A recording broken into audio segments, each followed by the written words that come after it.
All right. Here we are. Just straight from the Fantasy Golf Degenerate show right into this. So we've got to tidy up some camera angles, do one or two things, but I didn't want to leave you guys hanging out there for too long. Make sure that the microphones and things are all working. We make sure our audio is good. Yeti, blah, blah, blah, all that stuff. I can take the headphones out of my ears. I don't need that anymore. That's good. We need the Phoebe cam involved. We need to change up some zoom. And then we're going to chat sub 9K guys. I see Tyler's asking about Sepp Straka.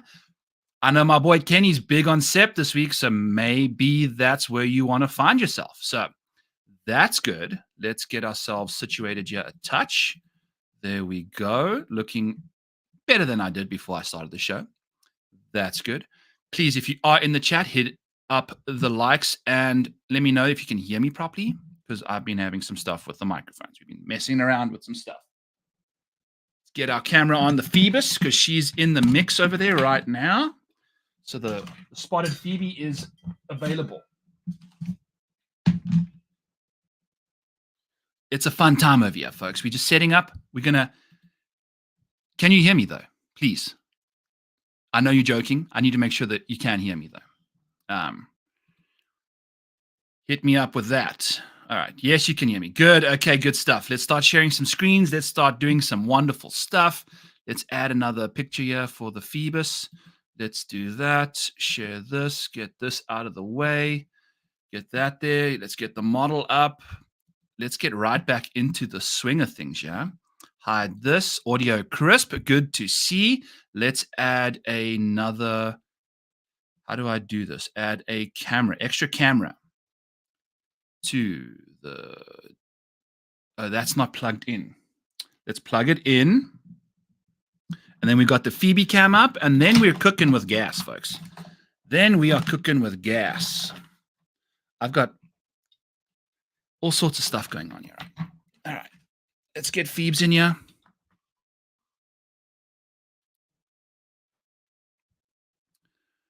All right.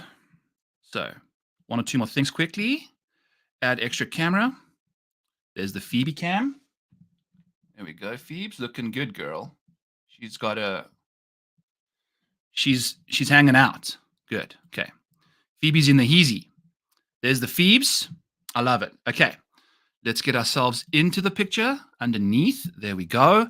All right. I like the Phoebe cam. It keeps me company on these audio streams.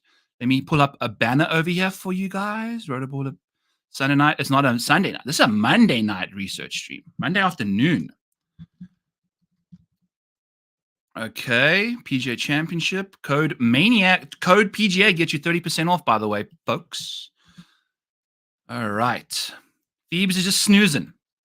Phoebes just snoozing. Hello, Darbo. Good to see you again. I'm excited. Monday nights. Let's go. Dude, glad we're running it back. Sorry you had to dip out. Didn't really miss too much. I stopped at the $8,000 range because I just ran out of juice myself. So this is why we're running it back again tonight. Going to do the 8s. Going to do the 7s, do the 6s. I found a few gems already that we're going to be speaking about. I've done a bunch of research in between, so it's not going to be super researchy, deep divey. More so kind of just give you my takes as we're rocking and rolling down the slate. That's what's going on over there. All right. All right. Okay. So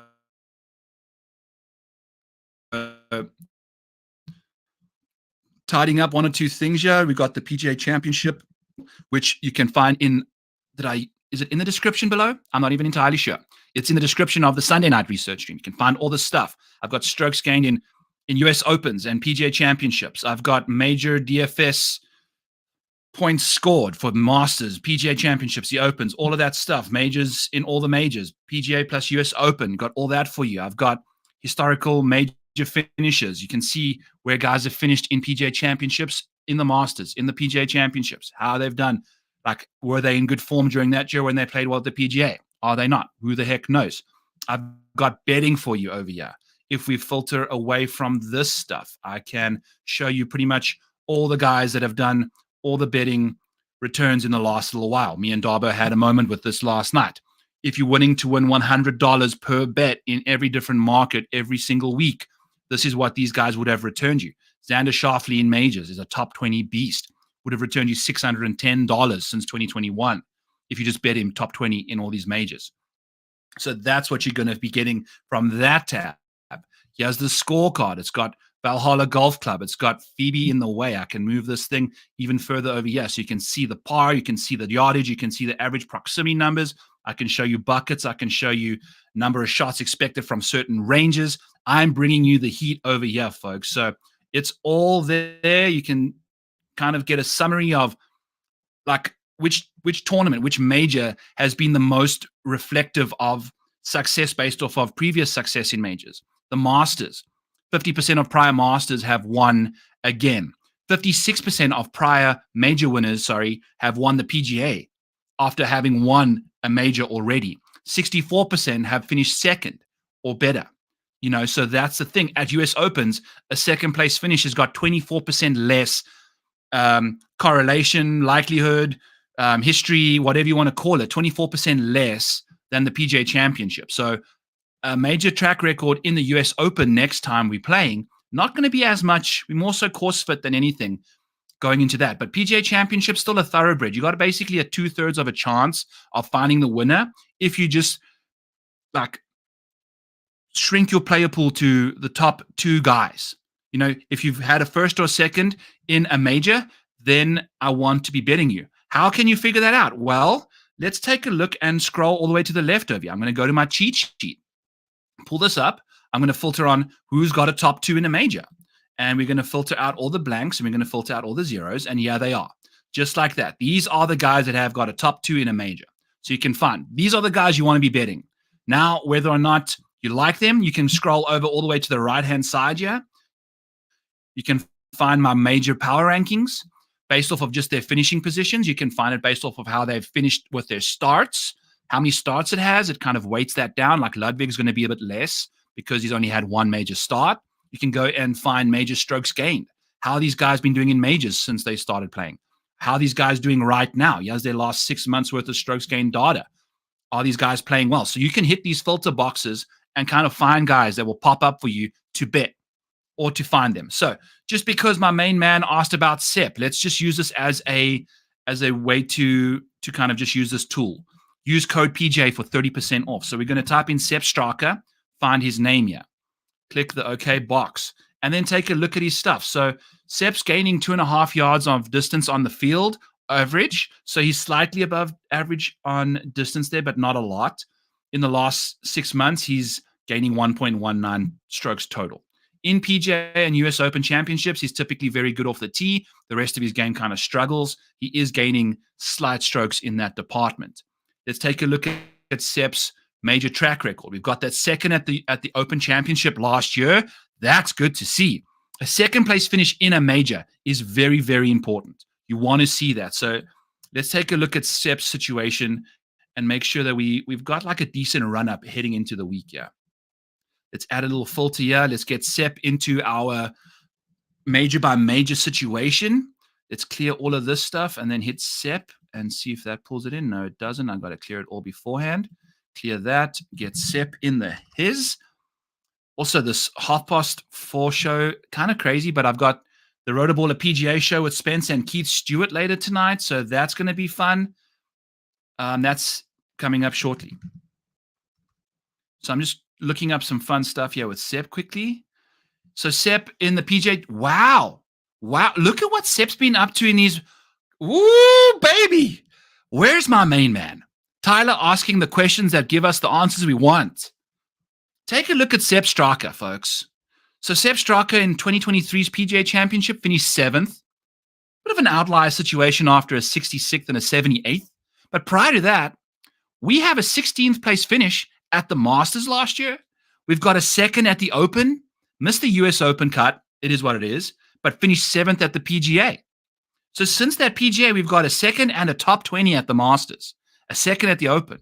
Sepp Straka finding himself in the mood to mess around and find out at the PGA Championship. Give me a bit more energy later in the afternoon versus 11 o'clock at night. I'm going to get a bit more energetic about these guys. Old Phoebe over here trying to hide from the camera. That's not going to work out. We're going to find her and move it. It's like a mobile camera over here. So there's Phoebes for you. There we go. Phoebe in the heezy. So this is Sepp Straka, folks. Let's go. I'm going to pull him up on my model. We're going to mark him down as safe for the PGA Championship. So my major ranking, he's obviously struggled prior for the last little while. Let's go back to just his track record here and see what's going to be affecting his game. Like 2 miscuts, a 78th and a 30th, not going to help his major track record. A 66th and a 28th, not going to help him either. So a lot of the heavy lifting coming in 2023 and 2024, Sepp Straka showing up to be a major juggernaut caliber player moving forward. So love what he's up to. Let's take a peek and see $7,500 Sepp Straka. Where do we want to go with this guy? What bet do we want to make? Do we want to make a bet? Do we just want to play him at $7,500?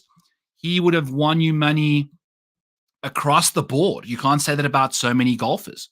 He would have won you money in the outright top 5, top 10, and top 20 market. I think a top 20 bet for Sepp Straka maybe the fact he doesn't have tons of distance off the tee, but the rest of his game starting to really move in the right direction is exciting. What's his around the green play been like the last little while? 82nd, it is what it is. That's fine. But off the tee and ball striking has been very good. Scintillating, in fact. So we like that a lot about Sepp Straka. I'll zoom in a touch more here so we can see it all. Yeah. So Sepp, T40 rate is 55% on the PGA Tour, T20 rate 36. Okay. Nothing too crazy. There it seems very graduated. Then from a T40 rate in majors, it's 73% of the time, where his T20 rate is 45% of the time. So let's take a peek and see what Sepp Straka's betting odds are. Maybe we go to him for like a top 40. But would we even be doing him justice? Would we even be doing him justice? Because he's actually shown us he's been in the mood to get flirty. I mean, we've got 1, 2, 3, got top 20s. We've got 3 top 20s in his last 5 majors. We can even make it 3 top 20s in his last 4 majors. Actually, I mean, that's very nice to see. So let's take a look and see what Sepp's top 20 number is. Because I think that's what we might be looking to do, if that's the case. Sepp Straka. We are scrolling and scrolling and scrolling and scrolling and scrolling. Sepp Straka is plus 105 for a top 40, plus 275 for a top 20. I like the top 40, plus 105. Give us some plus money. Give us some situation to kind of get flirty worthy down there. I think a top 40 at plus 105 for Sepp Straka. Let's see what it kicks out for us here. Plus 105 for a top 40. 6% edge. You know, like we've got these top 40s coming at a 73% clip in majors. We've got these top 40s coming at a delightful 57% clip. I'm lying. 55% clip on the PGA Tour. So that's all good stuff. Love everything about Sepp Straka there. So let's see what he can do. Sepp Straka, top 40 plus 105. Let's go, baby. Cool. Plus 105, T40. Sepp. Being good in majors lately. All right. So I see Joan asking about a Hatton T10. That's going to be a fun bet because I know that there's some really interesting numbers about that. So let's chat about Tyrrell once we pulled up Sepp Straka's timestamp over here. What time do we start speaking about Sepp? Probably about 5 minutes, 8 minutes into the show. 5, 8 minutes. Let's just do that over there for 8. I guess we can move these timestamps because these are no longer valid for this. I guess whatever. It is what it is. I don't want to have old timestamps though, so I'm going to remove these. Okay. Tyrrell Hatton, $8,200. Let's chat about him here at 15 minutes into the show. Thank you all for tuning in. I see the 2 of you in the house right now. I know it's a really random time. Tyrrell Hatton. Let's take a look here. Tyrrell Hatton in the top 10 market before he left the PGA Tour would have been cashing that for you delightfully so. He's only finished inside the top 10. I say only. Inside the top 10 in a third of his majors, 33% of the time.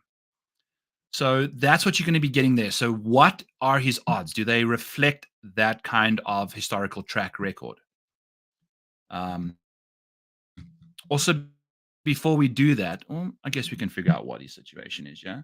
Tyrrell's probably the odds are probably not going to reflect as much as what we'd like. Plus 200 for a top 20. We got plus 450 for a top 10. I'd say his top 20 market is the best of the bunch. I mean, considering in majors, he's doing it it's not even double. So maybe the top 10 market. But he was just crushing major top 20s and top 20s on the PGA Tour when he was doing it. So let's move this to a T20 first and then see where that takes us. T20 at plus 200 means a solid ass edge. I mean, he was just rattling off T20s like crazy. Let's take a look and see what his track record has been like in majors the last little while.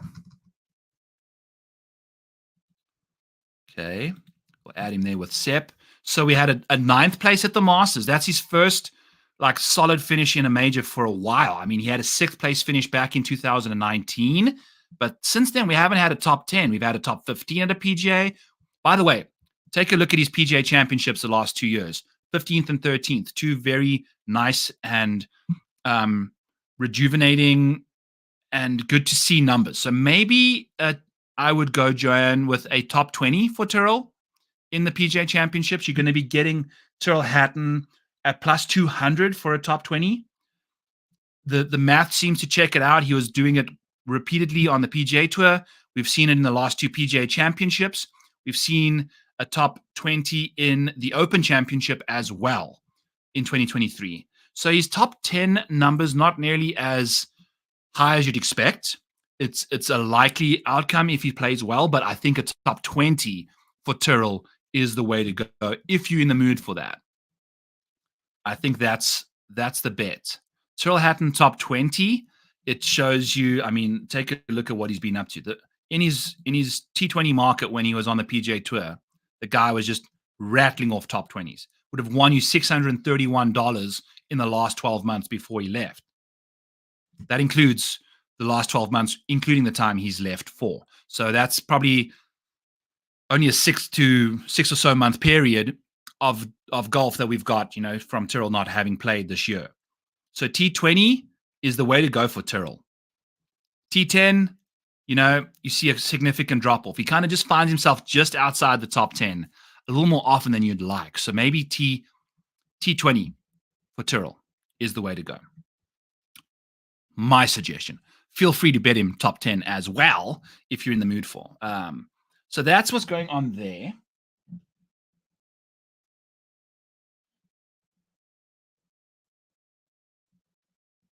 I'm loving the Phoebe cam. Let me see my puppy while I'm just doing some fun stuff. All right, so that's Tyrrell for you. Let's get into the $8,900 range here. We were chatting about Matthew Fitzpatrick. Let's chat about him now.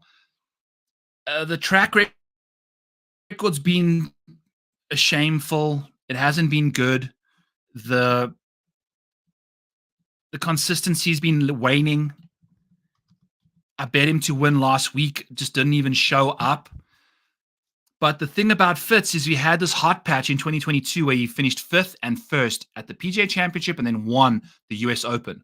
Again, notice, leading up to a major, when he won it, he finished inside the top 5 pretty soon prior. So you're looking for this major confidence to come up because that's the way Fitz has done his thing. So the US Open, that's likely his best finish, right? So let's take a quick look here. The US Open in 2022, there's Matthew Fitzpatrick's top 5 that he only had. So that's the thing. The US Open has been very weird for guys over the last little while. Wyndham Clark winning it with a 75th place finish only. So tough situation. I'm also going to quickly show the Twitter world that I am streaming again quickly. So give me 2 seconds while I do that. just let people know because we are seeing, it's not the greatest turnout in the chat, but it's also a really random time that I'm not usually on here that much. So we'll like just let the people know that we're doing our thing right now. In the meantime, let me leave you with some stuff for Fitzy. Yeah. So Fitzy, like as you've seen, we haven't seen anything better than a 10th place at the Masters in 2023. Hasn't been good for him. It hasn't been good for him. Let me just retweet this real quick, and we'll get right out there. All right. Here we go. Boom, boom, boom. Let's pull this up real quick. Sorry, guys. It's been a crazy day. It's all good, though. Real quick. And then we'll go. But yeah, I don't know. Fitz it's like we haven't seen the major track record like form from him. We've got some nice high-end finishes inside the top 20, but it hasn't really like been what we're looking for. So that's unfortunately the situation with Fitz right now. We'll have to wait and see with that. I'm not going there yet. So yeah, let's find the thumbnail quickly for the Sunday Night Research. Let's find the Monday Night Research stream and pop that in there. So we are live for the next, 2 hours? And then we've got to get ready for the PGA Rotoballer show, which will be fun with Spencer and Keith. I've been jumped from the Fantasy Golf Degenerate show right onto this, onto that. We're going to be just doing a fun old time. Taking sub $9,000 deep dive requests. Jump in, baby. All right. Let's do this. So we're going to leave Fitz alone. The form entering the week, the lack of major like upside in the last little while. We've got that potential, but it's not quite showing us what we really want. It's okay. We'll let him do his thing.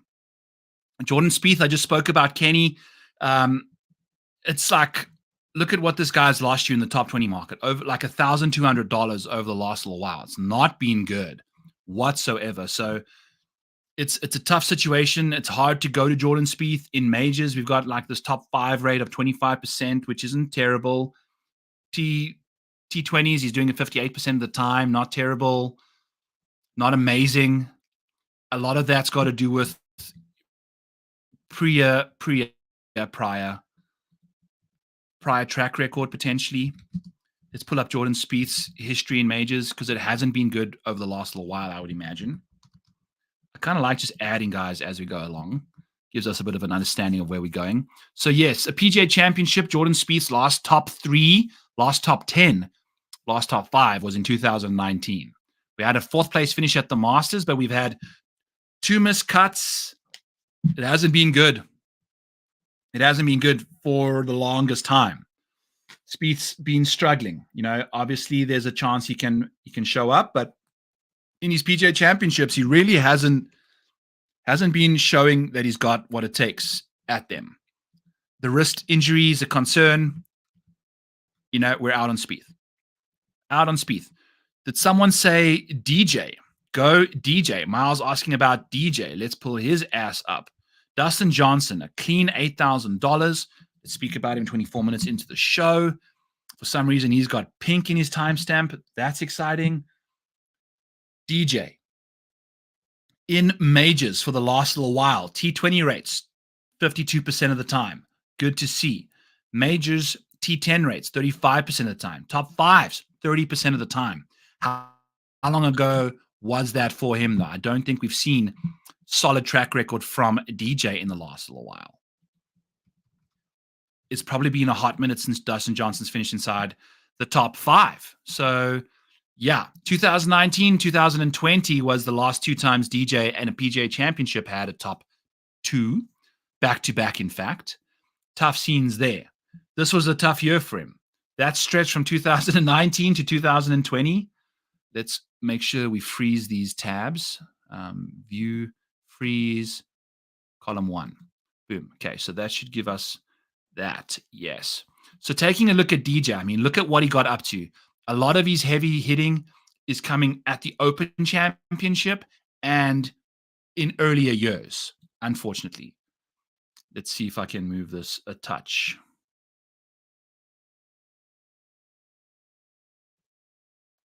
There we go. So DJ in 2020, obviously no Open. We had a first, a second, and a sixth. In 2019, 2 second place finishes. Very nice. We've had 2 top 10 finishes in the Opens the last 2 years. As he's got older, it seems like DJ's moving into that Open Championship, thoroughbred blue collar guy. Mr. Katia lost at the Open last year. So in his 3 majors, in the last 5 majors since 2023, we've only had a top 10 at the US Open at LACC. Everything else has been worse than a 48th. Not good. So DJ for me, Miles, maybe if you're looking to get a little bit of leverage, maybe in DFS, maybe I would personally bide my time till the Open Championship. For some reason, he's been jamming at the Open Championships the last 2 years of the 3. So no on DJ. Sorry, can't get there. It's been a problem. Is it because of the let's pull up some stuff. I think I've got major by major track record here. Let's pull that up. Research major winners. It's open somewhere. I've got so many freaking files open. I don't know where all my stuff is. Here we go. Okay. So let's pull up DJ and just take a look at his strokes gain stuff. Okay. Come on now. Let's just close this guy out. We're going to have to bring him up again. The file's frozen on me. But I want to make sure that DJ's... I think we were chatting about this in the Tour Junkie Nut Hut. Oh, no. Now it's moving and now it's going to shut it down on me. Watch. Okay, good. Dustin. In majors. His last little while. What has kept him out of it? Like, the approach play at the Masters wasn't good. The Open Championship. Also, the irons have been struggling. So basically, outside of round 1 of the US Open, Dustin's averaging a stroke lost on approach. It's not good. You want to be doing better than that. You want to make sure that you've got that upside on the iron front. It just hasn't been good in any of the majors for the last little while. There's one good round here and there for him, but that's about it. So, yeah, leaving DJ alone for now. The last little while, just the irons, since 2023, it just hasn't had it. Just has not had it. Struggling mightily. If you take away these 2 really good spike days, it's no good. It's no good. So DJ, we out. I can't do DJ. I'm sorry. Moving along to Tommy Fleetwood. Let's chat about Tommy Bahamis. He's so no go DJ. Yeah. Asking more for DFS and betting. Yeah, I think his ownership in DFS will be significantly lower because he's been struggling for the last little while. Looks like Soderberg could be interesting. Okay. I don't even know who this guy is. So this is going to be a fun journey together. Sebastian Soderberg, $5,700. Okay. Why is Joanne bringing up Sebastian Soderberg? Has he played in any majors before? Yes, he has. In the US Open, finished 53rd. So since 2017, that's his only appearance or so. US Open T53. What has he been up to, Joan, that you kind of fancying him out here? Let's take a look at, we go to the cheat sheet and pull up his recent form. See what Soderberg has been up to. So if you don't want to go to Data Golf or anything like that, I guess I don't have Soderberg in the cheat sheet right now because I've just got guys with major history. So I need to add that. Remind me to add all the guys to the cheat sheet. Okay. I do have recent form for all these guys, though. Let's pull up Soderberg's track record.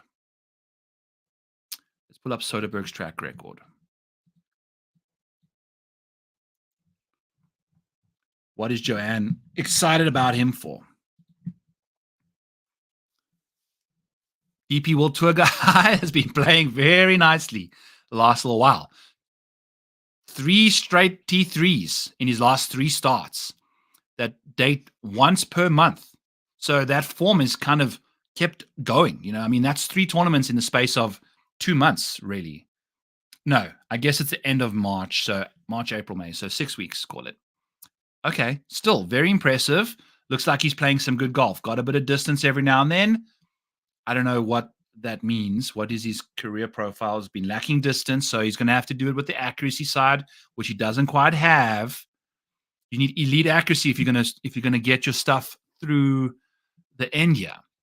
He obviously is playing amazing golf right now. The iron play seems like it's doing a lot of the work. The putting and the short game struggling. If that continued in here, the putter must have figured itself out to a degree. Great and polarizing question, Joanne. I'm not sure.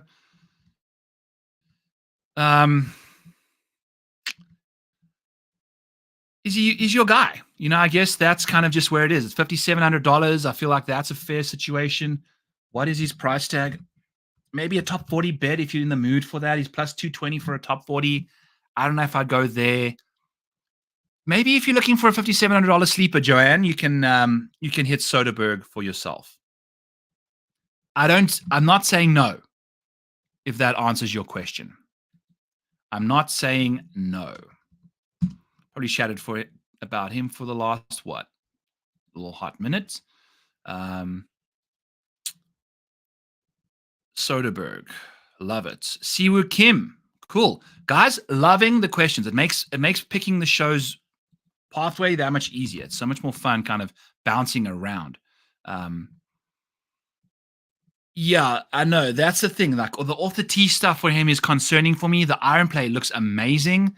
The fact that he's average to below average off the tee in distance and accuracy is not ideal. I need an elite trait of accuracy to stay in the fairway to avoid the thick ash rough, or you need tons of distance to get as far down the rough and out the rough afterwards. So that's why you need at least one of the two. He doesn't have it, but it's okay. Like the iron play is solid. He's $5,700. I mean, if you're looking for a punt to just get across the line, that's the guy I would go to. Let's chat about Patrick Rodgers while I'm just down here in the $5,600 range. I'll also be betting Patrick Rodgers for a top 40 at plus 230. I think he's right here in the situation, plus 220 for Patrick Rodgers. If you take a look at Patrick Rodgers' major track record, he's 80%. This is a top 40 number. This stuff is pulling in some random shit. Let me pull up Rodgers' track record in our PGA Championships. Rodgers. Okay, data. Let's get all of this stuff. Remove filter. Rodgers. Let's add the filter back in here. I don't deal with Google Docs that much, so it's kind of tricky just going with it. But here we are. Clear all Rodgers. Rodgers isn't in the thing. Why not? Let's go to historical major finishes. Is he going to show up here? He should. There he is. Okay. Patrick Rodgers. So what Patrick Rodgers has done in his major championships, PGA Championship 2023, finished 29th, right over here. Then in 2023, in the US Open, he finished 32nd. In 2022's US Open, finished 31st. In 2021's US Open, finished 31st. So we've got 4 of his last 4 major championships have been a PGA or US Open. We've already discussed the fact that those are 2 courses, 2 tournaments that we kind of overlapping. They play very similar in nature. Setup, distance off the tee, thick rough, long irons, hard scoring. That's what you're going to be finding. Patrick Rodgers has got himself 4 top 40s in that stint. Good to see there. Patrick Rodgers, if we pull up his data golf profile, we'll pull that up and make sure that we've got everything showing up there. But it's very appealing for him. So we're going to get Patrick Rodgers for plus 220 to finish inside the top 40 at a PGA or US Open. He's done that the last 4 times. And when he didn't do it the fifth time was a T41 over here.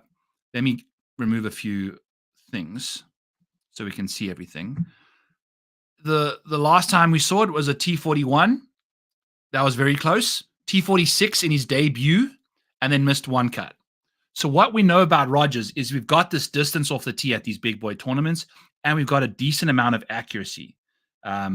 Lots to love there. We're seeing some good form from Rodgers entering the week as well. We saw some nice stuff early in the year, missed a few cuts here and there. Wells Fargo, T29. RBC Heritage, 5th. Sucked it up at the Valero, must have been dealing with some sort of an injury maybe, WD'd. But, Mexico Open, T6, Farmers Insurance, T9. Those are long golf courses that you need to thrive at off the tee distance-wise, and you need to make sure that your long irons are going to be thriving. And he does both of those very nicely. So Patrick Rodgers for a top 20 at plus 220 is a good number. We love what he's done. He's done it 4 times in the last 4 US Open PGA Championships for a top 40. So that's where Patrick Rodgers is going to be doing his thing from. Patrick Rodgers probably started speaking about him 32 minutes. Just getting to the Sepp stuff. I'm behind. The beauty of this show is you can be anywhere you want. Afterwards, before, I'll put the timestamps in there again. If you haven't caught the whole show, just go find guys you want. The timestamps will be in the description of the previous show. I've done one with all the guys above 9,000 last night. 4 hours of deep diving these dudes. All the stuff you could wish for. So Joan mentioning could be a good play at that price if you're running heavy at the top. Just a thought. Yes. So I would probably lean Patrick Rodgers over Soderberg. But, Joanne, you never know. Anything happens in these tournaments. So that's what's going on in that department. Let's get back to our guy Siwoo question here. Is there an option to play Siwoo? Let's take a look. We'll filter on Siwoo, see what his situation is. My model is kind of falling apart here in the major side of things. I think I've got a random few columns doing its random stuff, but it is like, why is there no made cuts? We know he's been making cuts because he's got top 40. So some stuff going on here. So we're not going to necessarily lean on that as much. We're going to use this for the timestamps and all that stuff. But if you take a look at what Siwoo's been up to, despite playing as well as he has, he's still not getting you your returns in the top 10, top 5, top 20 market. He would have lost you in the last 12 months, $170 T20. But what I do know about Siwoo is a T40 guy. T20s, 36% of the time. Yikes. Not so good. T40s, 68% of the time. 68% of the time. If you extrapolate the top 5, top 10, top 20, top 40, if you multiply that every single time, let's see what we get if we use Siwoo's T5 rate. So 8 times 2 is 16. That's once. 16 times 2, 32. So his 32% rate for the top 20 is right there. And then 64% gets to top 40. So it kind of extrapolates out nicely. But this T5 rate is what a lot of people are chasing that just doesn't show up. Unfortunately. Like if you take a look at Siwoo's track record, the upside is just not there. I would bet this guy top 40 and call it a day. I mean, look at these finishes here. There's nothing inside the top 10 outside of the players. So that upside is just severely limited, but you're hardly ever not cashing a top 40. I mean, since the century, his worst finishes are T44. If that doesn't scream T40 bet to me at a major, he's minus 115. Let's see what the math tells us if we bet him minus 115 based off his track record on the PGA Tour. Minus 115 is implied odds of 53%. We're getting a 15% edge in the last 12 months. So Siwoo's doing his thing, shaking that ass, doing it all good and dirty in our face at T40, 68% of the time. In majors, let's double check this number, but it's only 43% of the time. So not nearly as high, although his T20 rate's 30%. So that's good. I would not go anywhere south of a T20 on Siwoo's bets in a major. T40, T30, maybe. Maybe a T20, sorry. But I would lean T40 for sure. I feel like you're losing a slight edge. The major situation for Siwoo is a problem. Let's pull up his stuff here and see what he's been up to in the last little while. Siwoo shaking that ass. The energy levels in these earlier shows are much better for me. I love doing them when I'm not tired. So Siwoo, let's scroll around here and look for anything colorful. It's not showing up. That's the problem. PGA Championships, Rogue top 20, which finished 13th then. We got 4 missed cuts, a 60th, all that jazz. One thing I do want to mention, though. Phoebe's left the building. The Phoebe cam has been shut down till further notice. We've got myself on the screen only. Siwoo Kim. What was I trying to say? Don't try force it.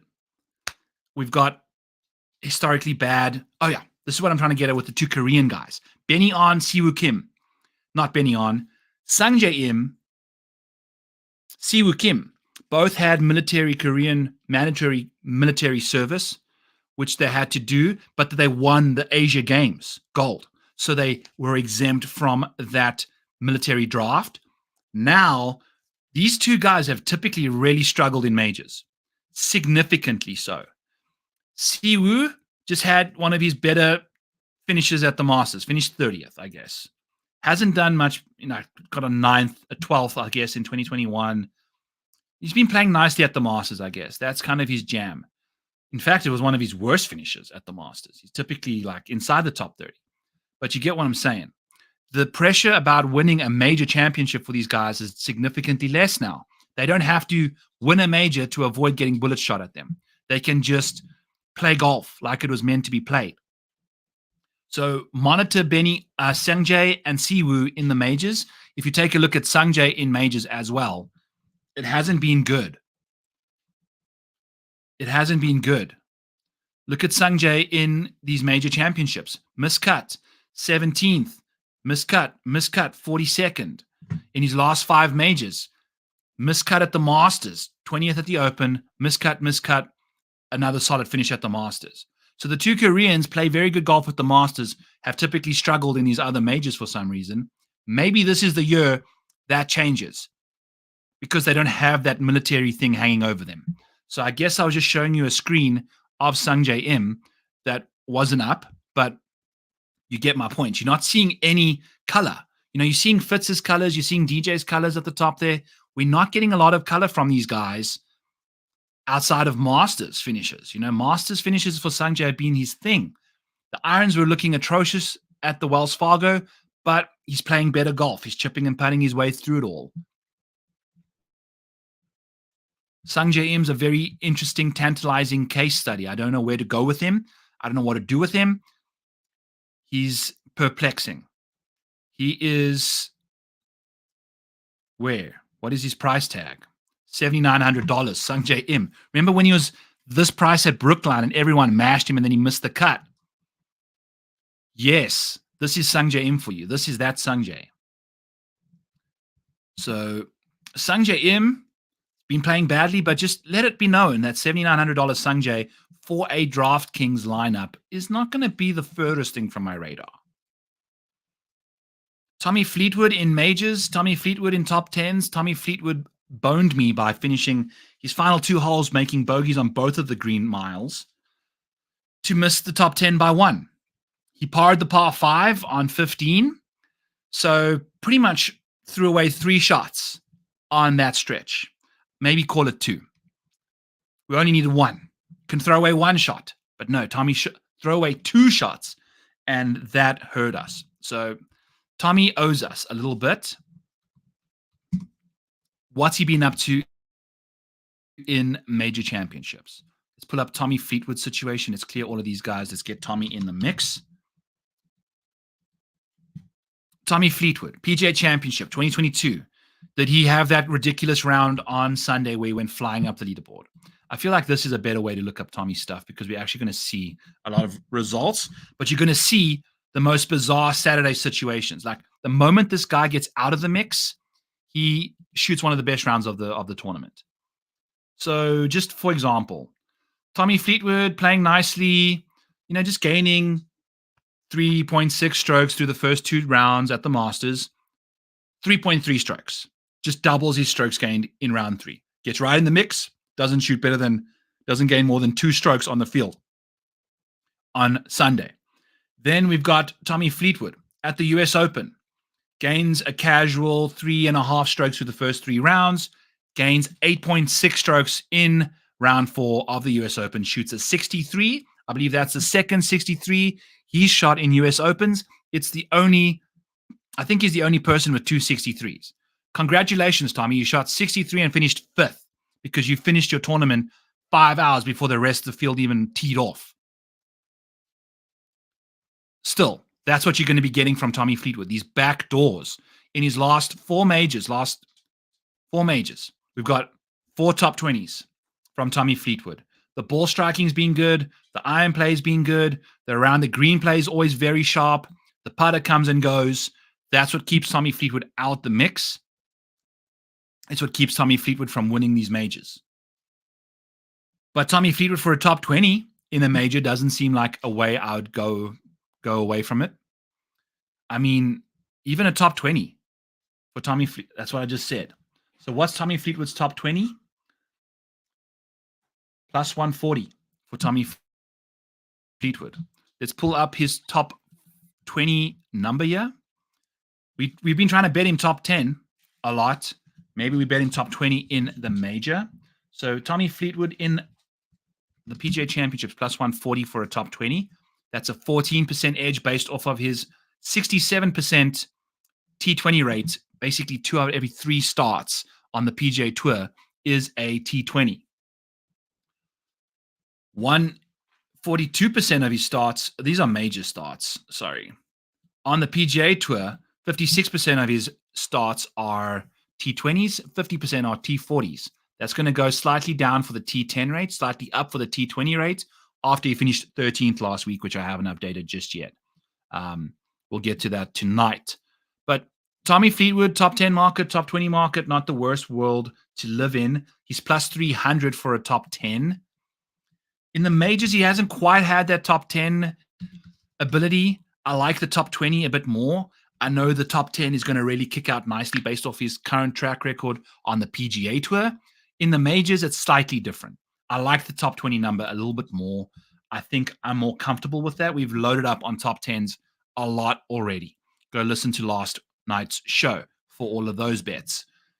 I will recap them before I get off the show tonight, though. So top 20 for Tommy Fleetwood, plus 130 is going to be the bet in a major. So let's bet this guy top 20. Top 20 in majors, despite solid track record in the top 10 market regular season, doesn't see the majors. Okay. Cool. Let's do that. Bang. So Tommy Fleetwood, top 20. Let's go. Hideki Matsuyama just came off an injury. This is the question you got to ask yourselves. Is he the way to go? Yes. Tommy's been hitting a ton of fairways. Chris, guess what? The only fairway he missed was the one on 18 where he hit in the trees and had to punch out literally to make bogey on the final hole to miss my top 10. So when he matters, he can't hit the fairway. All right, Miles, what are we asking you? I don't know his major record or how many he's even played, but can we talk about Aaron Rai with his driving accuracy and ability? Yes. Miles knows his stuff, folks. Miles knows his stuff. Let's pull up Aaron Rai instead of Hideki Matsuyama. Aaron freaking Rai. Limited when it comes to upside because, it's just what he does. But in the PGA Tour season, we've only got 9% of top 10 finishes, but we've got a ridiculous 52% of the time for Aaron Rai finishing inside the top 40. So he does that. If you take a look at his approach numbers, what he's going to do well is hit his long irons exceptionally well. From 150 to 200, he's third in the field in poor shot avoidance. he's 35th in strokes gained. When it comes to 200 and out, he's not necessarily the greatest from the fairway. 51st in good shot rates, all that stuff, poor shot avoidance. 57th, nothing like jumping out to you from 200 plus. But out of the rough from 150 and out, Aaron Rai has gained the 11th most strokes gained out of the rough, which is very interesting. He doesn't come across as a guy that should thrive out the rough. He does. His poor shot avoidance rate, 6th in the field out the rough. Hits a lot of good shots, 8th in the field in good shot rate. So the strokes gained, all of that stuff. He likely will hit a lot more fairways than the rest of the field, though. He's 2nd in good drives, 6th in accuracy. So he'll hit a lot more fairways, which is good over here, despite struggling from them. You will always hit a better shot from the fairway than the rough, though. So despite his rankings being better, know the fact that being in the fairway, despite being a poor relative to his peers, him being an average long iron player from the fairway is much better than Bryson DeChambeau from the rough, Rory McIlroy from the rough. The spin, the control you have from the fairway is very important. So he's one of the few guys that doesn't have the distance to overpower this golf course, but he has the accuracy to do so. I want to just double check Aaron Rai's got a decent major track record before we do anything with that. But I would be leaning into an Aaron Rai top 40 bet of sorts if I was in the mood. Aaron Rai is only played in 2 Open Championships and the PGA Championship. So this is his first PGA Championship since 2021. He missed the cut that year. Gained off the tee. Sucked it up on putting. So has Aaron Rai fixed up his putting the last little while? That remains to be seen. We can figure it out, though. We can figure out Aaron Rai's putting over the last little while. Has it been good? Has it been good? It's been okay, in fact. Played very nicely at the CJ Cup. Played nicely at the Texas Children's Open. So he's been showing some solid form. I don't mind him whatsoever. Texas Children Open is like a low-key, solid primer heading into the PGA Championship. I wouldn't call it a PGA Tour, PGA Championship venue, but it's definitely a course that's long off the tee. I mean, look at the yardages here. It's 7,200 yards. That's weird. But what we're seeing is a lot of long iron proximities more than PGA Tour average. A little bit more 150 to 175, but a lot more long irons too. Obviously, Aaron Rai is going to thrive at a venue like that where driving accuracy is less than 7%. 7% less than tour average, around about 52% clip. I would imagine 50% is right around that mark for these guys. So this week, you got to hit those fairways. You got to hit those fairways. So that's Aaron Rai for you. Did we look up his major track record? Yes, we did. Open Championship, 19th, 2 missed cuts either side of that in 2021. I don't know if I'm going to bet him. I need to see a bit more major track record from Rai. The 19th at the Open, maybe that's the Open. I don't know. I don't know if this course suits him perfectly. Maybe I'd play him in DFS. I don't know. I've done my deep dive on Rai. The due diligence is there. I just can't get myself convinced in a major. He should translate well. Once he does show us he can show up at a PGA Championship, at a US Open, I'll be looking to play him.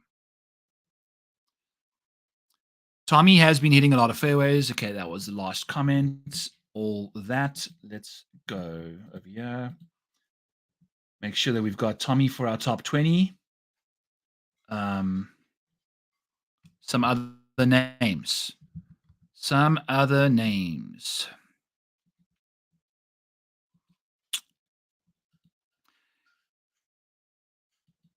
I agree, Miles. Rai stats are popping, but I don't trust him at a major. If we emphasize off the tee and irons, can I play Adam Scott and just not worry about the around the green putting? That's a good question. Let's take a look.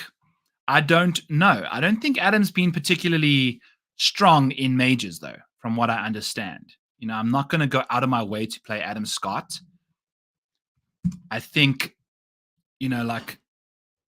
What has he been up to? Obviously been clipping up, top 20s at a 53% rate. We've been trying to jump in on that the last little while. He's been struggling. So Adam Scott's gaining the 32 most strokes in majors in this field. Off the tee, he's 30th in majors. He's typically 20th, when it comes to that. His iron play in majors has been very poor. Very, very poor in the majors. And you would imagine, as a result, we're getting some around the green play from Adam in majors that actually thrives. Maybe that thick cabbage is what helps him chip out of them. We'll take a deeper dive in that. Putting wise, he actually putts better than he does in 2023. So we're really seeing an improvement in Adam Scott. And if we're on bent grass, that's going to be Adam Scott's like love factory situation, So love Adam Scott. Love what he's been up to there. Donnie in the chat, we're going to get to some Dean Burmester love here shortly, but we're still finishing up some Adam Scott stuff. Let's take a quick peek at his most recent stuff over here on Major Form. And we'll also pull up his track record in majors on our little handy-dandy PGA Championship model and cheat sheet that you can go and find for yourself in the description of this show, or at least the Sunday night research stream, or at rotoballer.com.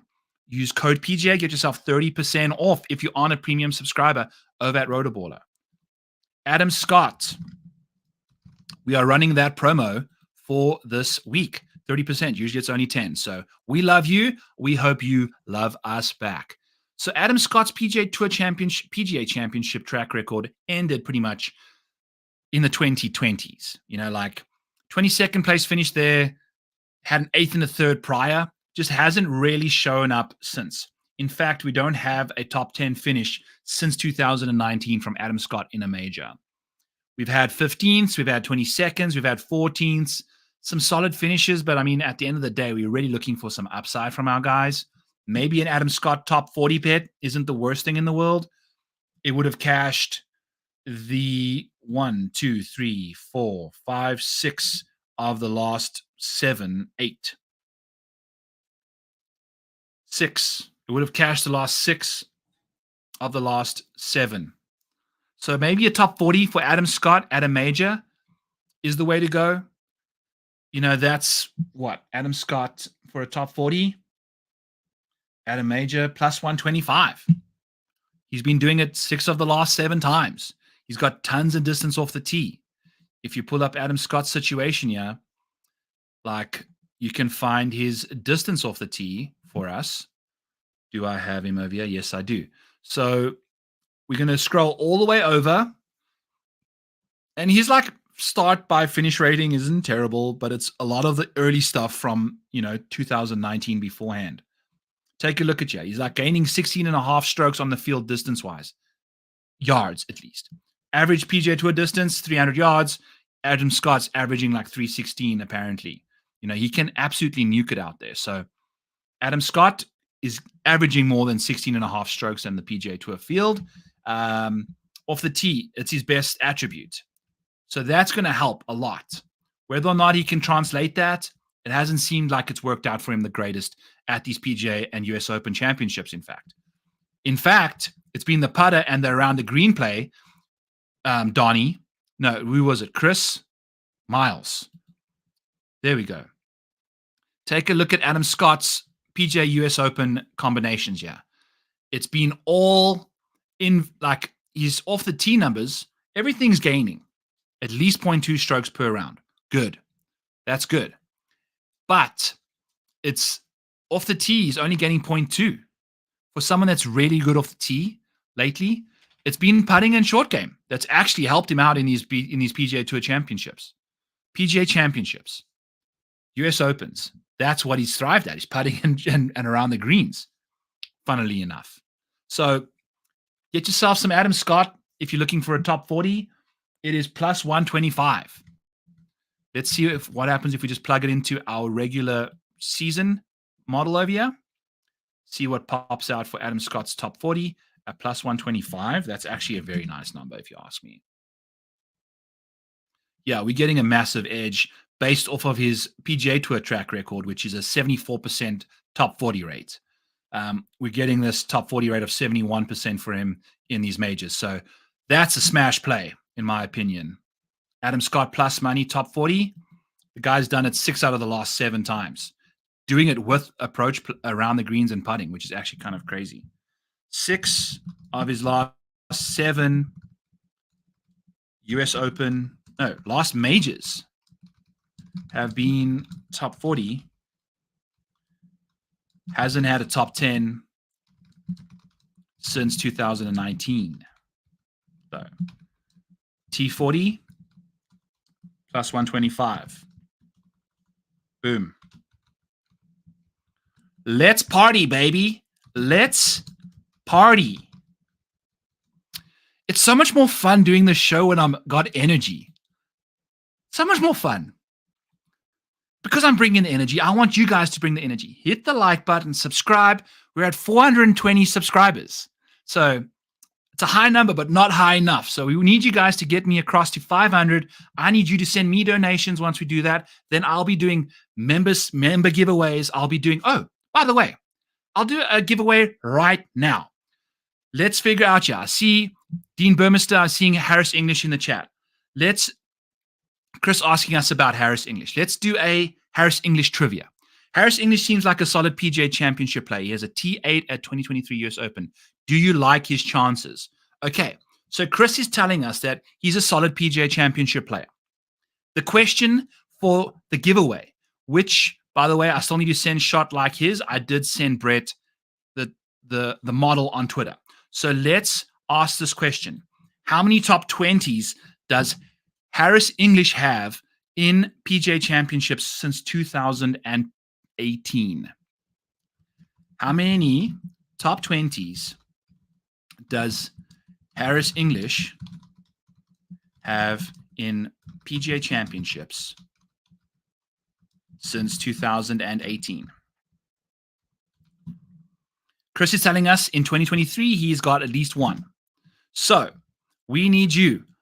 Answer this question in the chat. Guess it. I don't care. Ideally, don't research it. The fun part is guessing. But whoever guesses the correct number first, I'll send you the model that I'm using that's part of the premium package over at Rotoballer. Make sure that you've got that for your disposal. You can use the betting tools. You can use all this cool stuff that I'm using on the show to do my research is at your fingertips. It's part of the Rotoballer premium package. Use PGA for 30% off when signing up over there today. So we appreciate you guys. Since 2004, 2018, I'm going to pull up Harris English's track record in PGA Championships.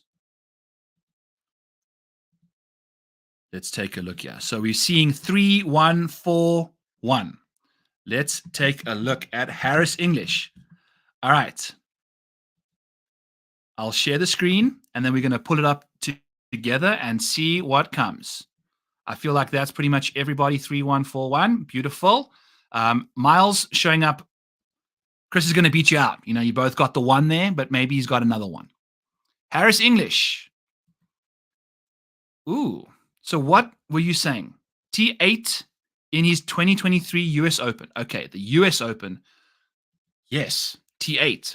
So PGA Championship, top 20s. We almost didn't have one, but he's got 1. So, Chris, congrats, my brother. That's it. Miles, I'm sorry. I'll get you at the top at 90 minutes. We'll do another quick giveaway. I'm loving your guys' support. I'm loving your guys' interaction in here. So Drapes, I think you're in the Nut Hut Discord, right? I'll just DM it to you right away. Remind me, send me a message so that I don't forget, please. And then I'll respond to you with it. A lot goes on the show, and I typically forget. So congratulations. Harris English, since 2018, has got 1 top 20 in a PGA Championship. The T8 that he had at the US Open was very impressive. He actually kind of pops up at these US Opens quite a lot, doesn't he? Check, 3rd, 4th in the last 3 of his last 4 US Opens. We've had a top 8. That's some solid stuff.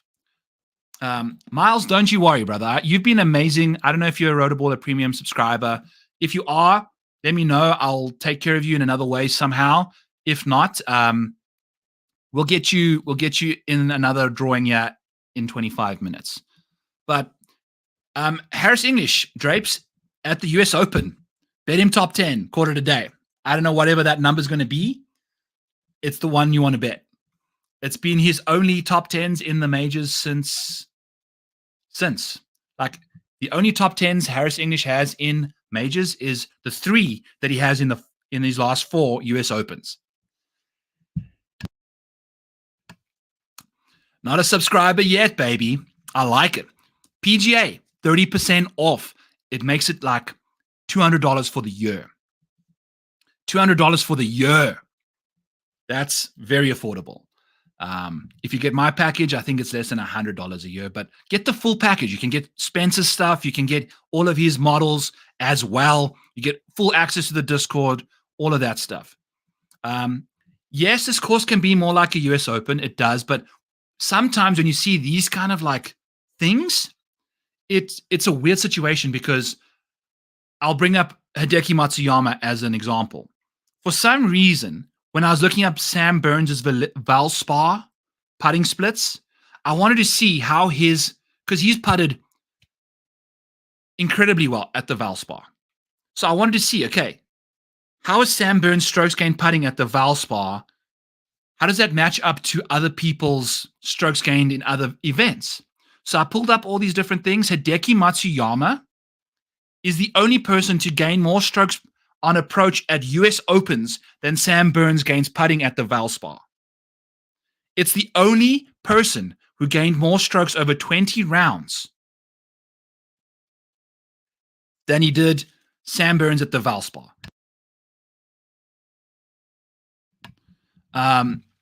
This course can be, but sometimes people just know, okay, US Open versus PGA Championship, for some reason, people just play better at certain spots. Joan's a member of Sweet Spot. That's exactly where I'd be a member of too, Joan.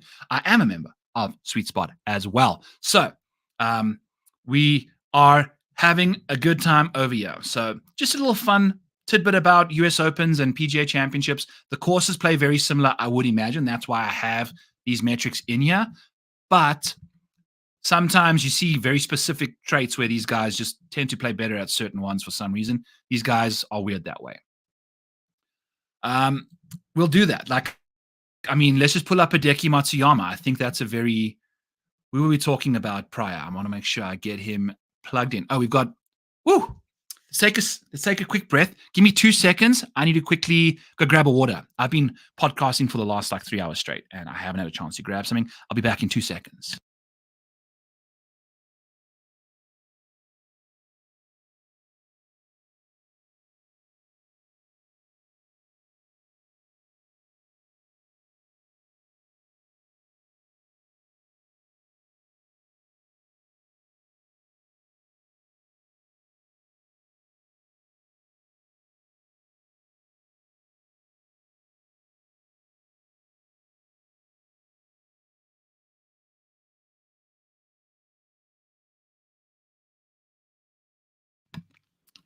I will get a beer.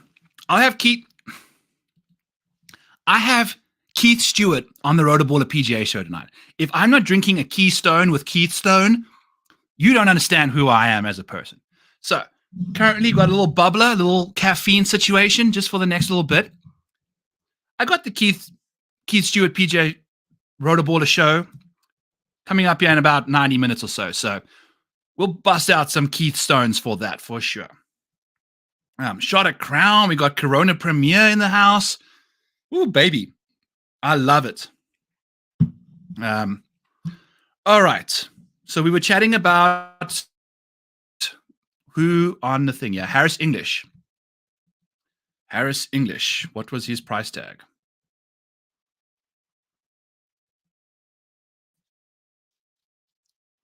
We started speaking about him a while ago. Let's make him, call it 60 minutes maybe, right on the hour. We started speaking about after the hour because we did the giveaway. So let's make it 63. Your neighboring state of Wisconsin calls drinking fountain bubblers. I did not know that. Wisconsinites are weirdos, man. They're a bunch of weirdos. Okie dokie. Let's respond back to the chat here. We had some searching, some seeking for. Burmester. Let's pull up Burmy, the Burm man. Dino, Casino Dino. Where is he? Dean. Mean Dean Burmester from the Stingers. GC, $7,000 flat. Let's take a look at Dean's track record in majors. I mentioned on the Pat Mayo show that I like Dean Burmester as a first-round leader. That's a complete random situation, but we'll see. In PGA championships, I hate the fact I can't get this in my brain. Hasn't had a better than a 54th. I think at Southern Hills, he was right in the mix early on. I'm going to go pull this up real quick and make sure. But he was close.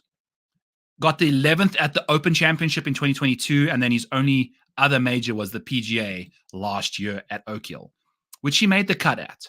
So we're getting a bit of safety. At least 1, 2, 3, 4 of his last 5 have been made cuts in majors. Good. Let's pull up his round by round stuff. I want to make sure that his round 1 stuff makes sense. Okay. So Southern Hills right here.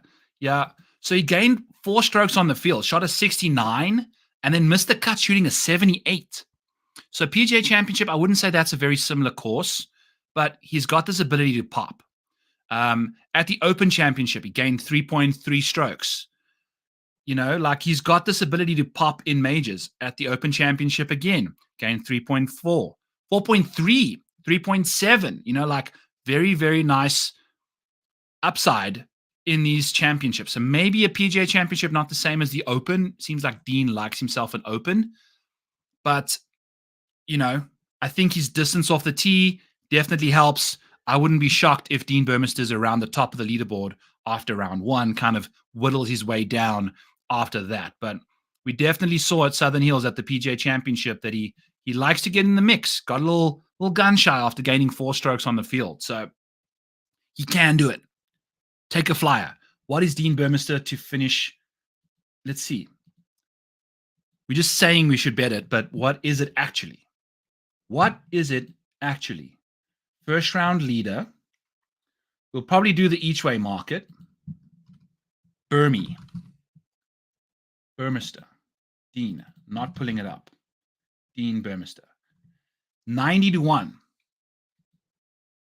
for a first round leader. Okay. Good.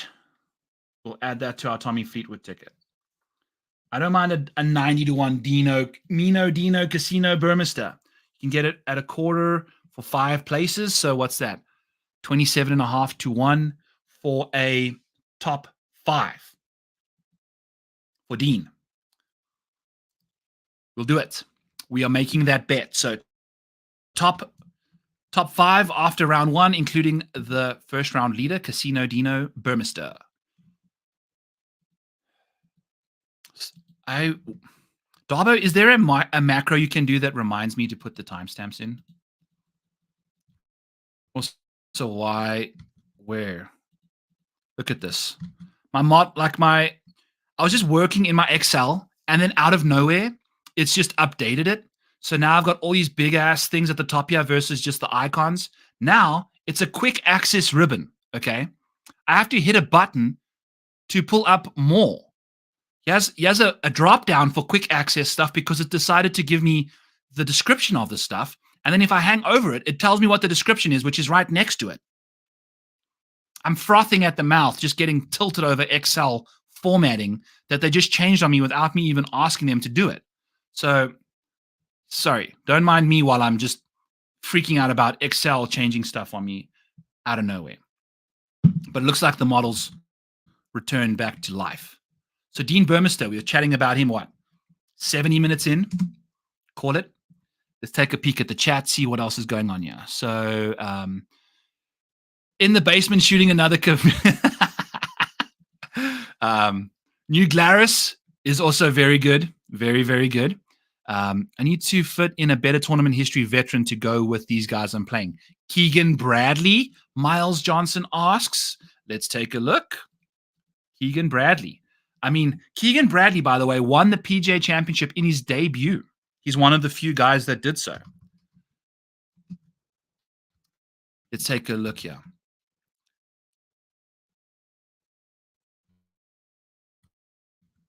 Where do I find this thing here? So if you can go over here, you can find Keegan Bradley's. Where is this thing? Yeah. Keegan Bradley won a PGA Championship in his debut. Was it 2011? Was that when Keegan won it? Take a quick look. Because I saw like debut appearance, and then I was like, oh, that's interesting. I think it was Keegan. So he likes these places. I don't know. His game's been okay. It seems like it's found a bit of the groove. The driver's been all over the place. That's typically one of his like biggest weapons.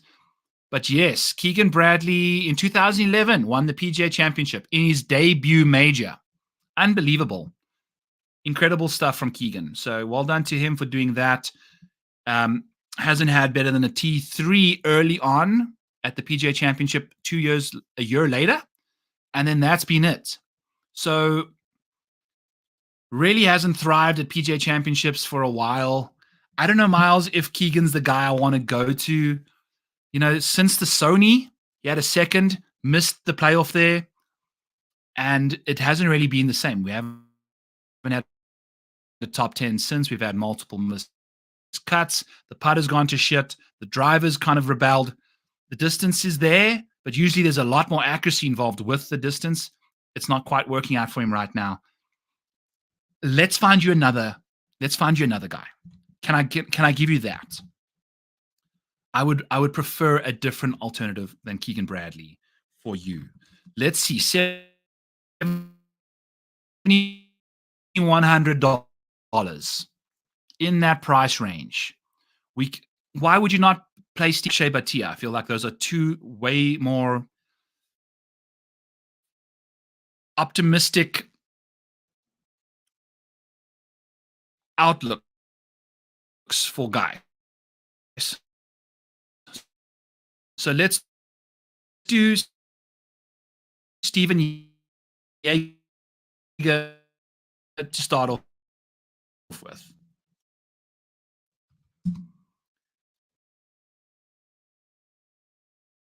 I kind of fancy him at this golf course because if we go all the way over here, remember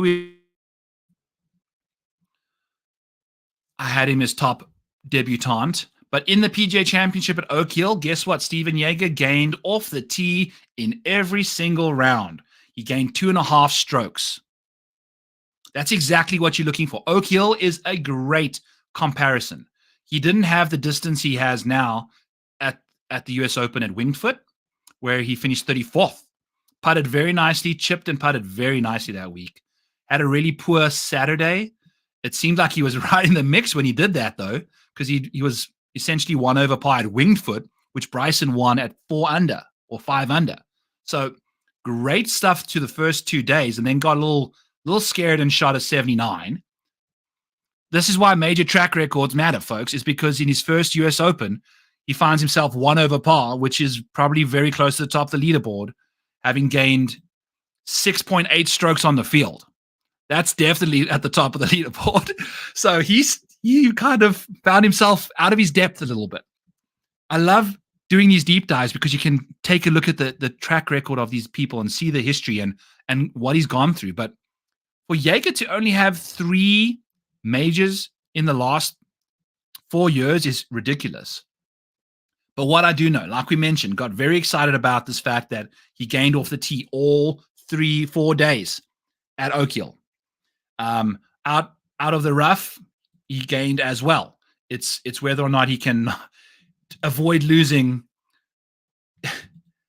Stephan Jaeger lost 6.5 strokes putting in 3 rounds of golf when he finished 50th at Oak Hill. So I think maybe a T40 on the cards for Jaeger again. Let's take a look at his historical track record. But take a look here. Out the rough, green regulation rates from 150 and out. Nobody is better than Stephan Jaeger. Strokes gained out the rough from 150 and out over the last 12 months. Third in the field. Pavan is first.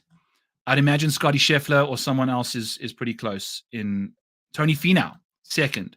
What is Scotty Scheffler? 37th. Scotty's not very good out the rough. He's very good out the fairway, which is where he finds his golf ball all the freaking time. So that's Jaeger. What does he do from a historical top 40 rate? I'm assuming a lot. T40s on the PGA Tour, he's doing it 60% of the time, 59% of the time. We're getting a T40 from Jaeger.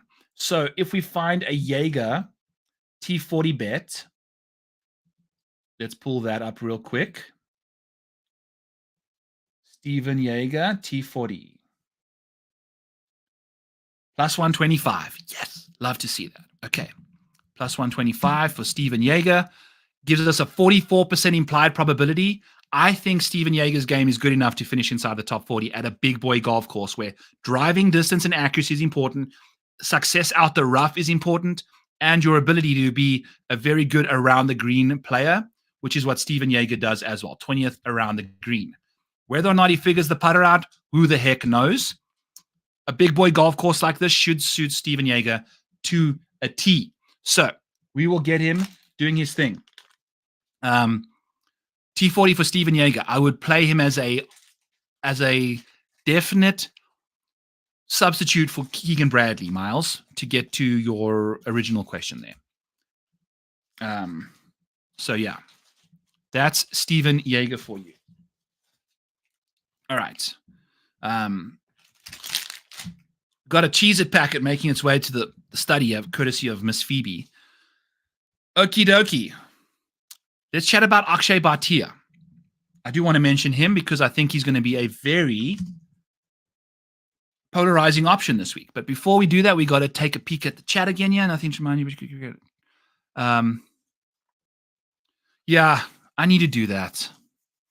That looks annoying. Microsoft making some weird update. I know. One of my worst updates was going from Windows 10 to Windows 11, thinking you get an upgrade. And turns out my microphone stopped working on my computer for the next month. I was freaking out. It would start working for the first 5 minutes and then just break after that. I didn't know what to do. It was the software update. And I couldn't figure it out. I was installing like hardware, like updates from behind the firewalls and shit. It wasn't working out. So anyway, Akshay Bhatia finishing top 40 on the PGA Tour in the last 12 months at a 54% clip. What has he been up to in majors the last little while? Has he even been in a major? Yes, he has. The Masters, obviously, was one of the better debutantes that wasn't called Ludwig Oberg. And he's had the US Open, where he played at Torrey Pines and made the cut. So he makes cuts. He's potentially a top 40 candidate for me. And the thing about Akshay, though, is this profile where you're going to be seeing approach gains and off the tee gains lost. Brace yourself for some delightful green bars from Akshay.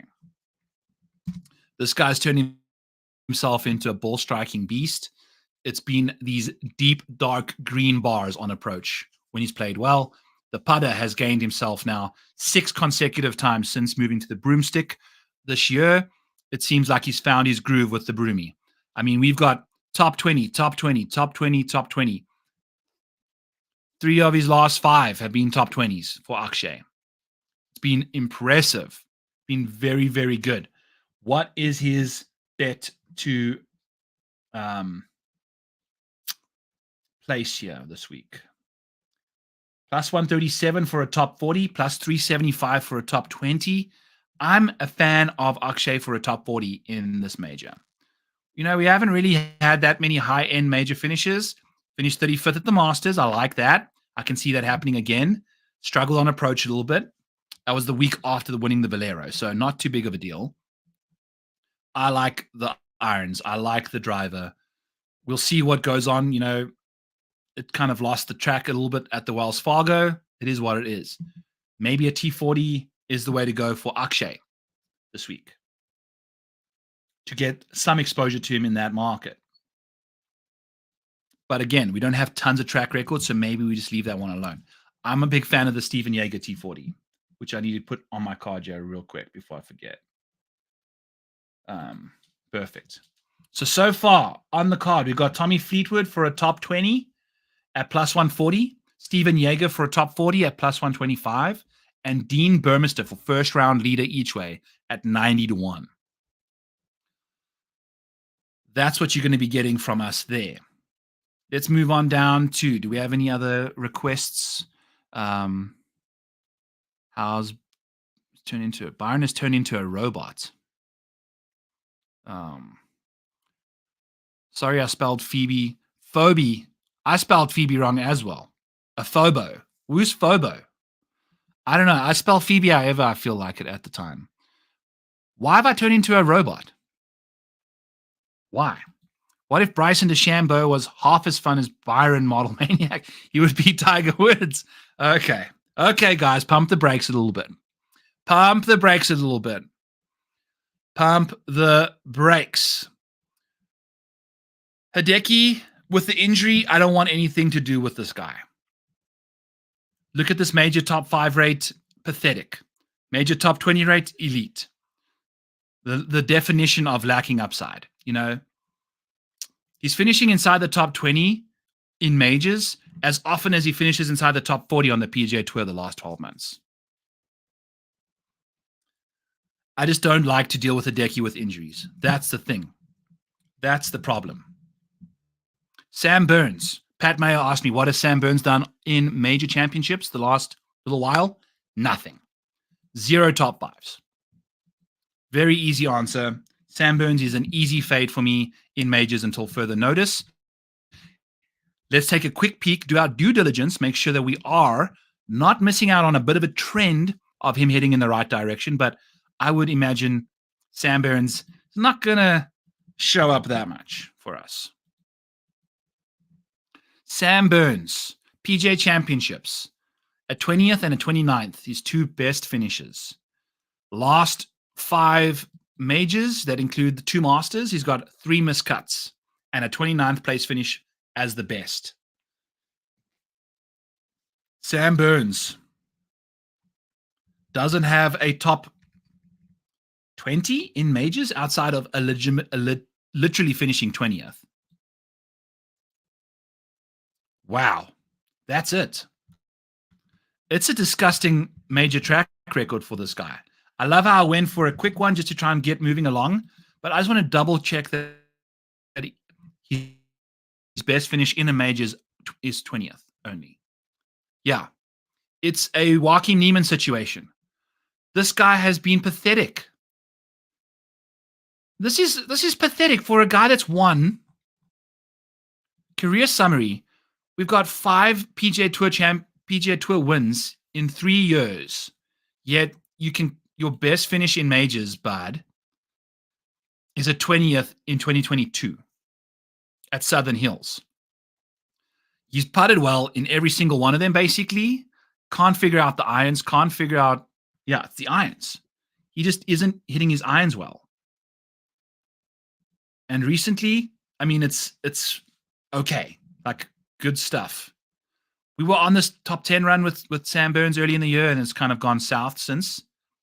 Maybe it's returned a bit after the baby, but heading into a major, Sam Burns, no. Not doing it. Sorry. Seems like he'll be highly owned, but at 7,600, Connors is too cheap. Let's look. Corey Connors. Miles asks about Corey at, what is that? 99 minutes? 89 minutes. 89 minutes. Corey Connors in majors. Corey Connors has got a top 5. Got lots of top 10s, actually, for what he's done. I would imagine this is where this sheet really helps. Because there's certain majors that guys play well in, and there's certain majors that guys don't. So I would imagine the majority of Corey Connors' major track record has come at Augusta.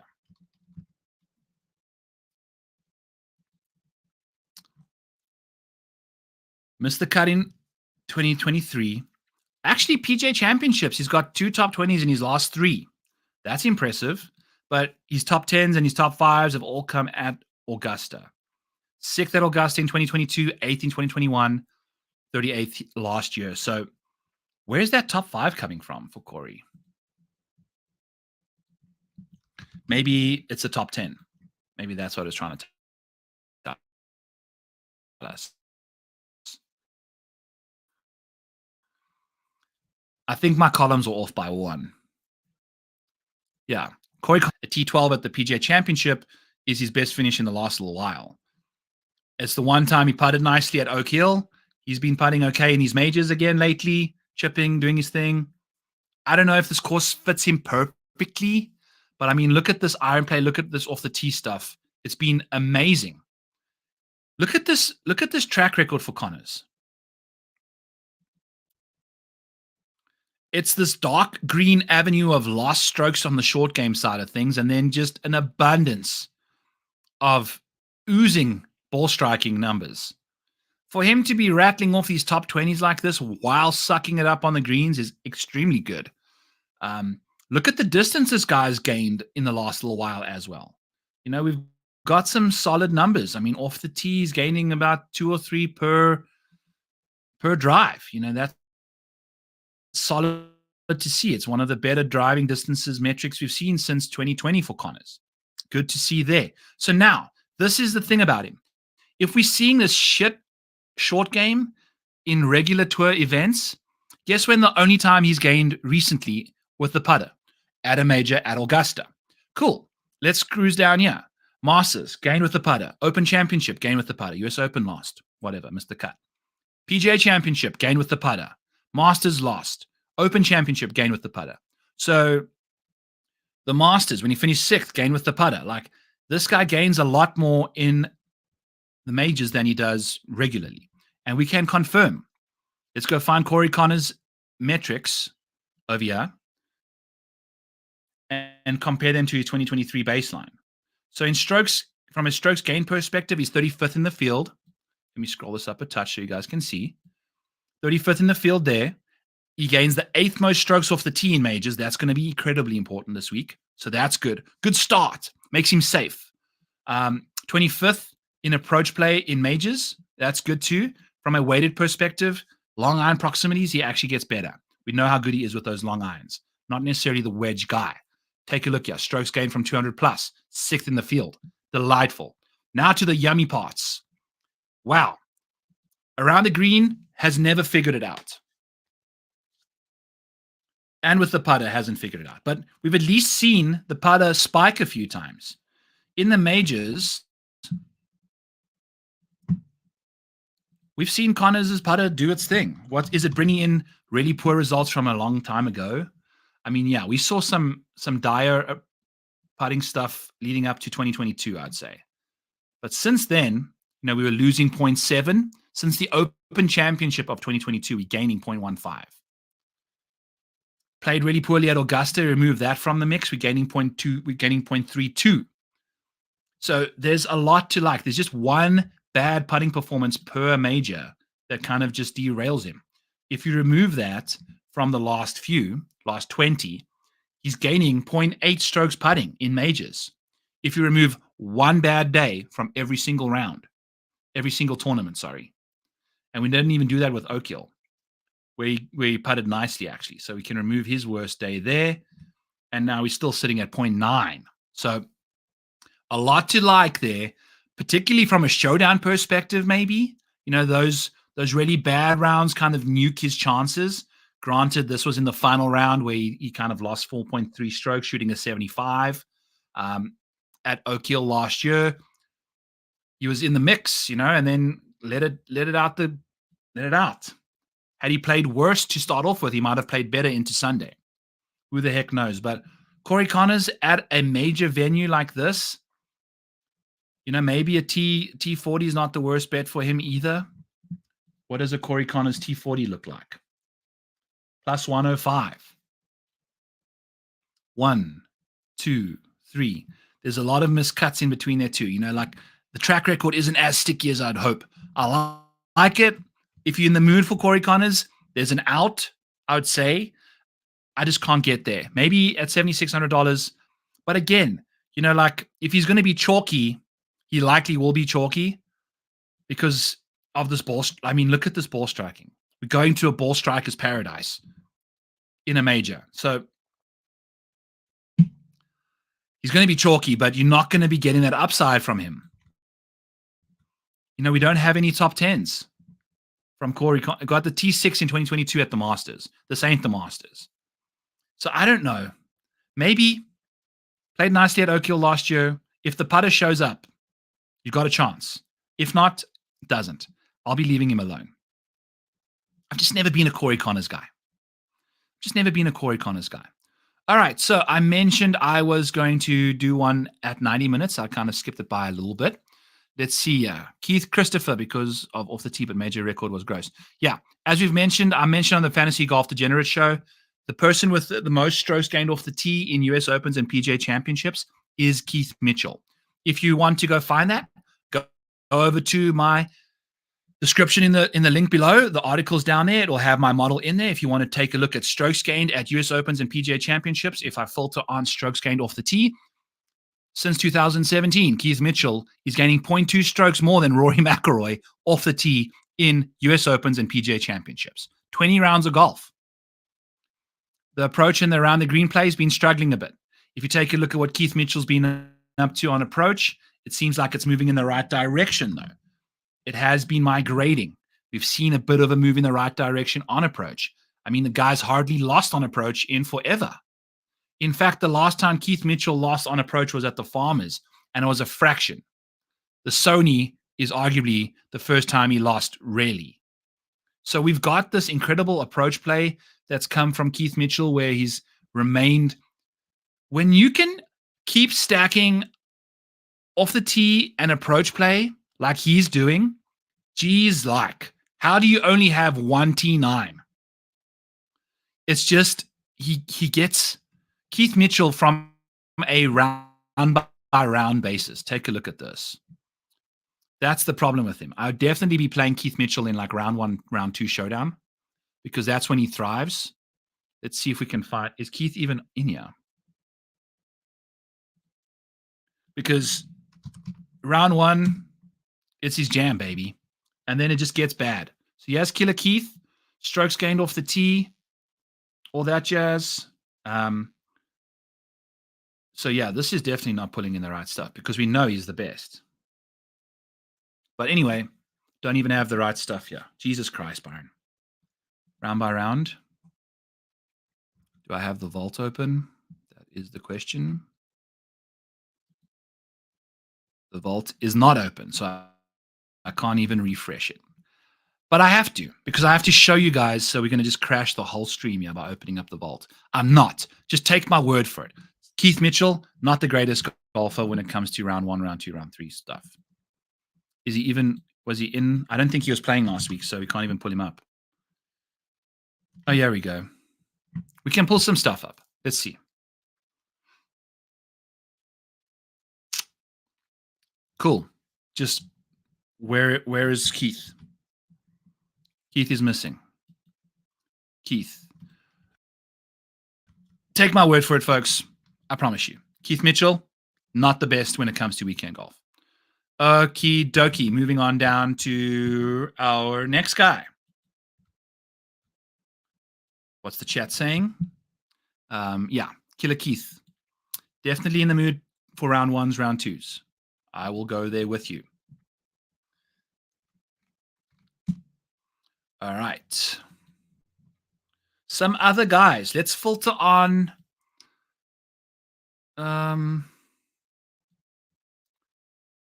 Why is Keith not showing up here in this thing?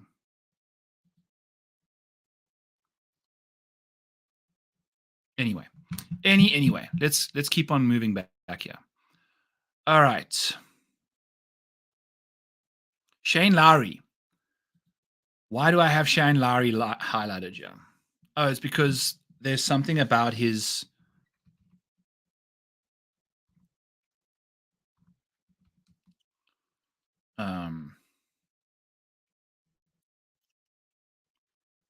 I've lost it, folks. I've lost my groove. Keith Mitchell broke me because Keith Mitchell was not at 85 minutes. It was at 95 minutes. I think. I don't know. I might be wrong. Okay. Shane Lowry, 99 minutes. Let's chat about him. 99 red balloons. That's what Shane Lowry's face looks like on a Sunday when he's trying to win a tournament. Okie dokie. So, Shane Lowry in these majors, folks. The iron play, the putting is actually remarkably better. Unless you're looking at the Masters last week and the Open Championship and the US Open before that. Jesus, Shane.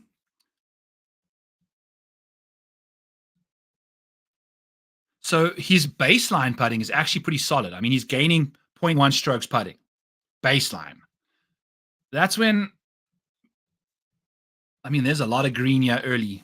This is when Shane was doing his thing, right? This is when he won the Open Championship. Oh my God. No more trivia. Okay, Miles, I'm sorry. Thank you for asking me. Give me a name. We need to pick a name so that we can do the trivia about him. So, should we do just like a random thing? Okay, since 2017, I've got a question for you.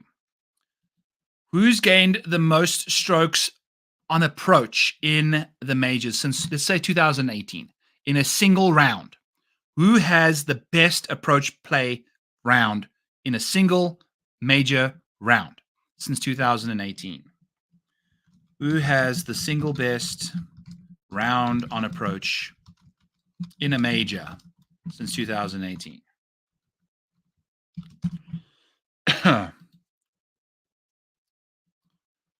Okay. Who has the single best round on approach in a major since 2018? We're asking this question because it's fun. And because Miles wants trivia. We're going to get this guy his stat pack. But now, Miles, you got to figure out who the hell this person is on approach that's gained the most in a single round in a major. Can be any major. I just need to know who has gained the most on approach in one single round in a major. Mike with Morikawa. It's a solid guess. Definitely a good guess. Gino with Xander. Question mark. Wasn't sure. Mike with a bit more conviction. Miles is frantically busy researching stuff behind the scenes.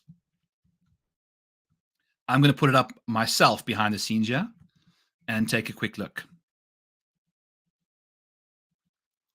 Because the model's freezing behind the scenes. So glad I am doing it early. So we got Morikawa, we got Xander. I mean, those are two solid guesses. I would imagine. I mean, Xander would have had to do it more likely recently, but let's see. Yeah. Chris saying Henley. Ooh. Number filters. I'm going to just filter on the top 5 and see what those are. So 5.87, 5.63, 5.6, 5.4, 5.2. So we'll just pull up everybody that's gained 5 and see what comes up with that. So Miles, time's ticking. We've got to get going to the next deep dive. I need you to hit me with somebody. I will say that, okay, you got Rory in there. So we got Xander, Colin, Henley, and Rory as our 4 guesses for the best round on approach in a major since 2018.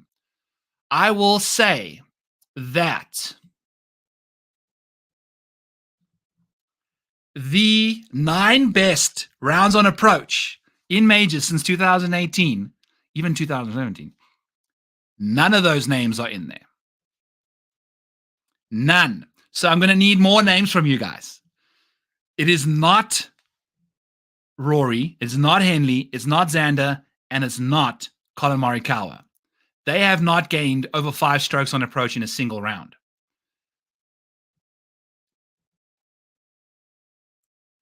There's some names on here. Hideki Matsuyama shows up a few times. Siwoo Kim shows up. I'll give you some names to throw out there. Cameron Smith, Brooks Koepka, Justin Thomas, Anton Rosner, Danny Lee, Siwoo Kim. These are all guys. Anton Rosner gained 5 strokes on approach in round 2 of the PGA Championship in 2021 and missed the cut. Everybody else has finished 36th, 19th. Miles, Corey's not in the mix. Corey's not one of these guys. Hideki, Brooks, Cam Smith, JT, Spieth, Rosner, Siwoo Kim, Hideki, Danny Lee. Those are guys that have gained over 5. One of those names is the answer. I need you guys to give it to me. In fact, I can show you the screen. Here is the list of names. These are guys that have gained 5 strokes or better in a major. And funnily enough, 5 of them have come at the Masters. That's where you can really gain the most, it looks like. Huh? Fascinating. No Open Championship has had a guy gain over 5 strokes on approach on a single round. All right. Let's see. I'm going to just make sure.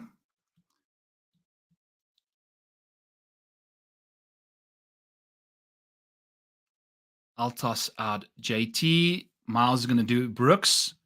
Let's see. Who is it? The 5.87 is Jordan Spieth at the US Open. Gained 5.87 strokes on approach. Cottage coming in very late. I might give it to you, though. We'll see.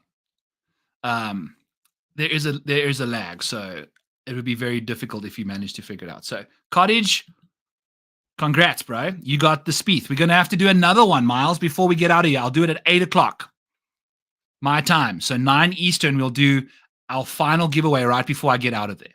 Got 25, 35 more minutes. I appreciate that. No, I know. The timing came in literally as I was going. So Jordan Spieth, 5.87 strokes at the US Open in, what was the date? 2021. Very impressive stuff. The next best was Hideki Matsuyama at the Masters when he won in 2021 in round 3. Then we got Justin Thomas at the Masters in 2022 in round 2. He gained 5.619 approach shots.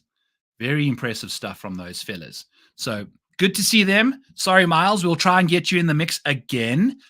Cottage coming in there with the Jordan Spieth snipe. All right, Cottage, make sure you send me I've got Drapes who's had to reach out to me in the Nut Hut. Make sure you send me a DM on Twitter or drop something in the mix in the chat below, a way to contact you. However you want me to send my model to you in a Google link. It can be on Twitter. It can be in the DMs. It can be whatever. So,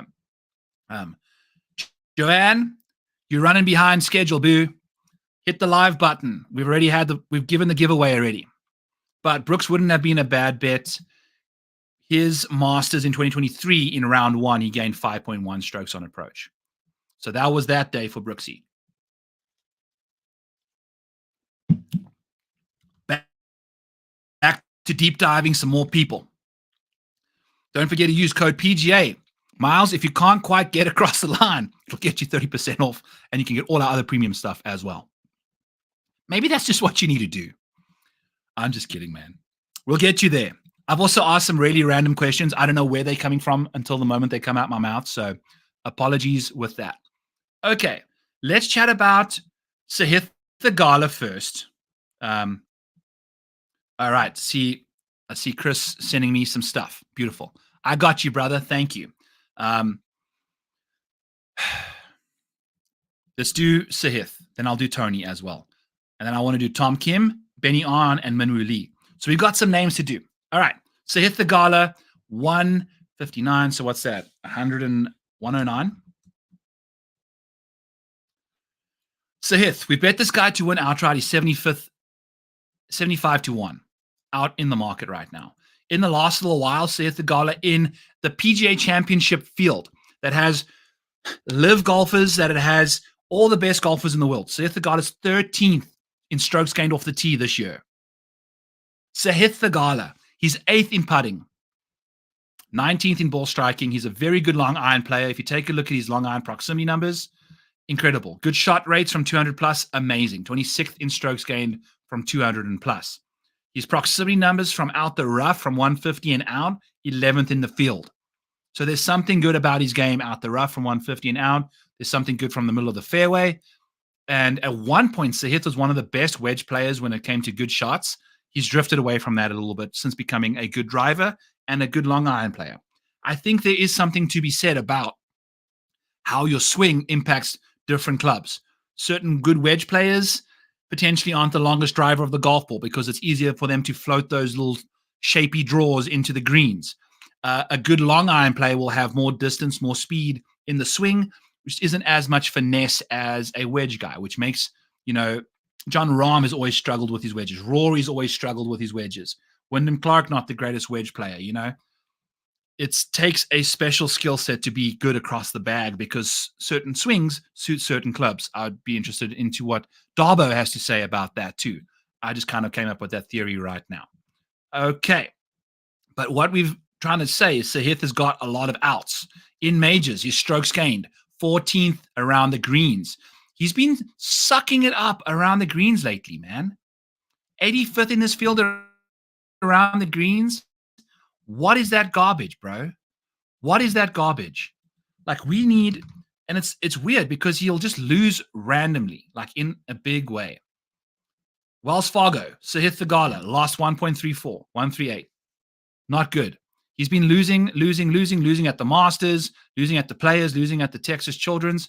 We've not been gaining strokes. Like this guy typically is a gainer around the greens, and we've got these dumbass decisions that he's making, and he's just losing them. Also, Sahith Theegala, I pulled this up. I tweeted out about this. Sahith had his best round on approach of his career at Quail in round 2. He gained over 4 strokes for the first time in his PGA Tour career. He'd had multiple other times that he gained 3.5. They were at Torrey, at Riv, at big-ass long golf courses. That was what I was trying to get the point across in my tweet. A lot of Sahith's best rounds on approach have come at long golf courses. He gains his best round on approach on Friday. We have an outright on Sahith for the week. He goes and shoots 82 on Saturday. A PGA Tour professional. He just shot 65 around Quail, had his best round on approach, and then goes and shoots an 82. Makes 1 birdie and 13 more over par from then on out. I think he played the Green Mile at double bogey golf. It was gross. So we know that Sahith Theegala can dial it in. We'll pull up his stuff here on the website. Let's take a look at his historical major finishes for Theegala. We need to know. Remember, I'm going to pull up this chart that you want for winners. Major finishing trends. So, PGA Championships, the best finish prior to a win since 2012. I'll pull it up for you right now, one more time. Since Keegan won on his debut appearance, it's been your best finish in a major prior to winning the PGA Championship. These are the best finishes in majors for the winners. First, second, 7th, 9th. See if there's a 9th. First, 35th, Colin Morikawa. First. 5 of the last 6 have been prior major winners. 1, 2, 3, 4, 5, 6, 7, 8, 9, 10, 11, 12. 9 of the last 12 PGA Championship winners have finished second or first in a major prior. 11 of the last 12 have finished inside the top 10 in a major prior. 2016, 2017 had a 7th and a 9th win the PGA Championship. After that, we've had just a slew of second and first place winners, along with some Colin Morikawa in the mix.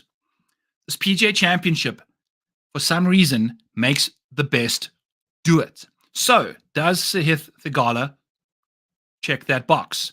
Luckily for him, having played his first major championship in the US Open in 2021, he missed the cut, finished 34th at the Open Championship for his final major of the year in 2022.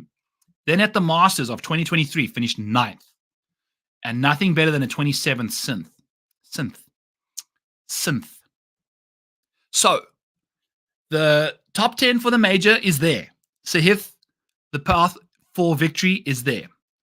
If you take a look at the win percentage here, major champions that have won had a 9th or better, there's an 80% clip. It's the same rate as a 20%, a 20th finish. So this is why I like to whittle it down to second place finish, guys, because it gives you basically 2/3 of the people, and that little second place finish bucket is very small. If you take away Tiger, Francesco Molinari, guys like that who aren't going to likely win this tournament this weekend. So Sahith finishing 9th gets him into the 80% prior winners bucket. That player pool's so big, but it's our one exception. It's what Pat forced me to do on the show. The number's too good to pass up. Sahith's my guy. If he wins this PGA Championship, we've got a problem if we're not on him. But we are. 75-1. Let's go. This guy's a baller. He's moving in the right direction. Let's see what Sahith Theegala can do. So that's my take on Sahith. This 9th place finish helps out a lot. It means you've got that top 10 in there. Because he doesn't have any other top 20s. He's playing good golf right now. I kind of like him having sucked up the week before. I don't like guys playing incredibly well the week heading into a major. See Rory McIlroy was won multiple times heading into the week before major. I got sucked into this when he won the Genesis. He went back to, what was it, Royal Liverpool?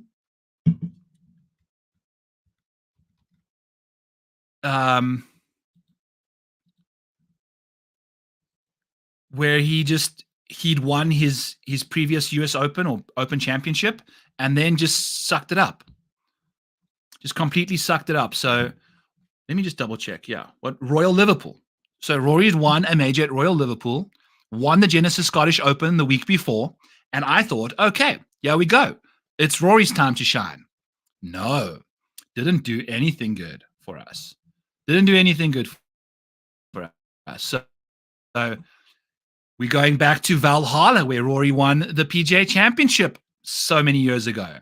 After winning the week before at Quail Hollow, we're going to get sucked into a Rory McIlroy W again, because that's what Rory does.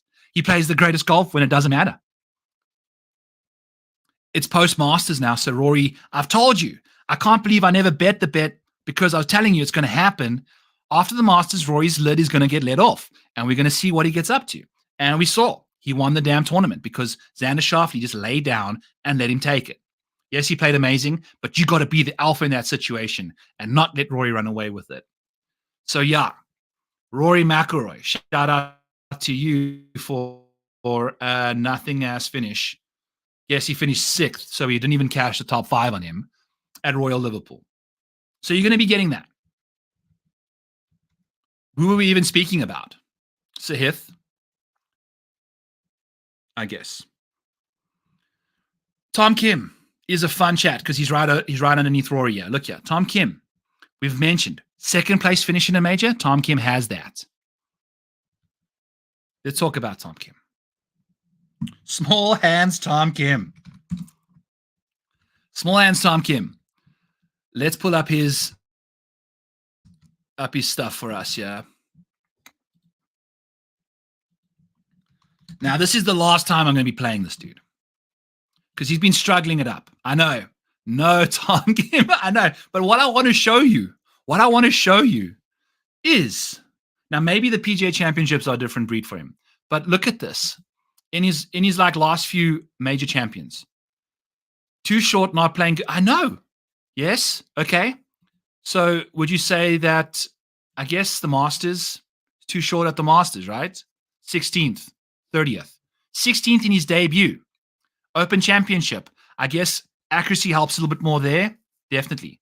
Does an 8th place finish at LACC where just bombing it off the tee helps. Tom Kim, 8th place. US Open in 2022. When was the US Open in 2022? And let's take a look and see what Tom Kim's done. How's he gained his strokes in these majors? Because it doesn't make sense that he does. So at the Masters, look at this. Approach play. Gained 5.7 strokes on approach at the Masters in his T30. Sucked it up around the greens. Open Championship. Looks like he putted his way to success there. Gained 7.6 putting. So we've done it on approach. We've done it putting.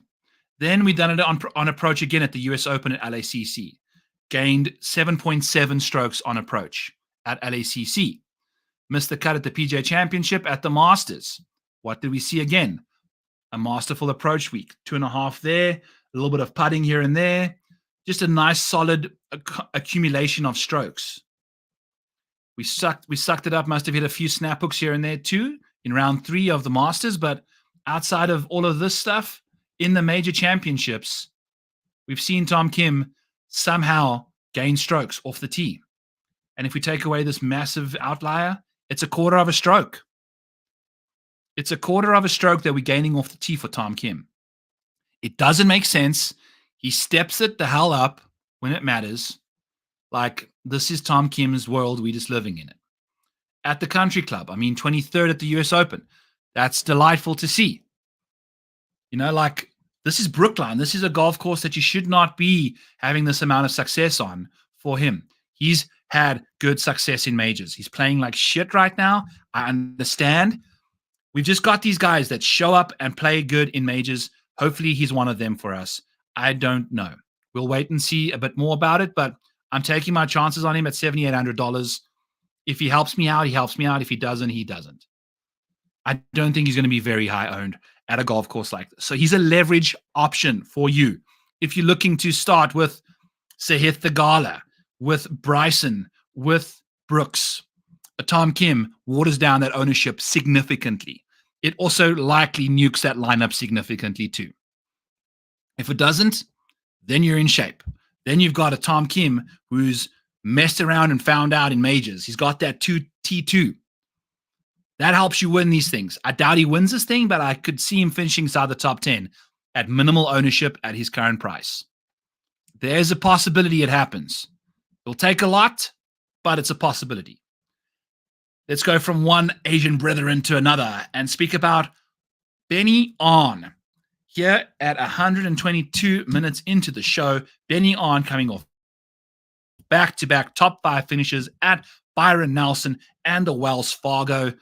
This guy just plays good golf at just about any freaking location, any given moment, but maybe not so much in majors. This is the next step for Byeong Hun An. What can you show me in majors? He's kind of hasn't won a tournament on the PGA Tour see, now I'm saying PGA Tour Championship just about every time I mention PGA. T16 at the Masters for Benny. Last go. His last 2 majors prior to that were the Open Championships, where he finished 23rd and 26th. Prior to that, T49 at a PGA Championship, a T22 at a PGA Championship, a T16 at a US Open, a bit of bad results in between everywhere else, but this guy has the ability to really thrive off the tee at a big boy venue like this. We've seen Byeong Hun An play well at Bay Hill. I'm just going to pull up his track record quickly and see spots that he's played well at. There's likely no real pattern or anything like that, but you'll see spots that are exciting for going into Valhalla. So Wells Fargo, one of them, definitely. Driving, ball striking test. What did Byeong Hun An do? Took care of that in a big way. Look at the putting though. It's starting to show back up again on these greens. Byron Nelson, CJ Cup, a lot of long iron proximity numbers necessary. Played nicely there. If you go to Arnold Palmer Invitational, that's Bay Hill. Thick cabbage around the fairways. Byeong Hun An finished 8th over there. At the Masters, a major, finished 16th. Valero, the Players, RBC Heritage, all 3 venues that are very short. I'm cool like pretending like those don't even exist. Then we've got the Century, another bomber's paradise off the tee. solid iron play that week. Let's see what he does. Like a lot of good stuff. Genesis Invitational, T16, another major-esque type venue. We've seen a lot of translation from the Masters to the Genesis. Maybe we see the genesis of Benny Arn's top 10 career. He doesn't have a top 10 in a major, does he? No, he does not. 2 16s. So anything better than a 16th place for Benny is his PB, personal best, personal record in majors. That's a very likely possibility around this golf course. Take a look at his distance off the tee. It's impeccable. Like at the Wells Fargo, he's gaining 18 yards on the field. At the Byron Nelson, he's gaining 26 yards on the field. Masters, 11. Players, these shorter golf courses, he still hits that driver out there a million miles. So we love Benny On. Do we want to get exposure? I'd play him in DFS for sure. He's cheap. He's affordable. He'll be popular. Do we play Benny On for his first major top 10, or do we just bet him for a top 20? Do you think we run out of juice? A top 20 right now is plus 220 for Benny On. Minus 115 for a top 40. I don't know if I like the top 40 angle. He's inside the top 20 38% of the time, inside the top 40 about double that. So it's fine. I think, if you're going to be betting this guy, it's either top 20 or top 5, in my opinion. I think you just almost got to bet him top 5. We've bet a million guys top 5 already. So at this rate, you just got to bet him to win this tournament, don't you? Do we just bet Benny On? Let's go find an each way. I'll bring it up, yeah. Let's go find a Benny On each way.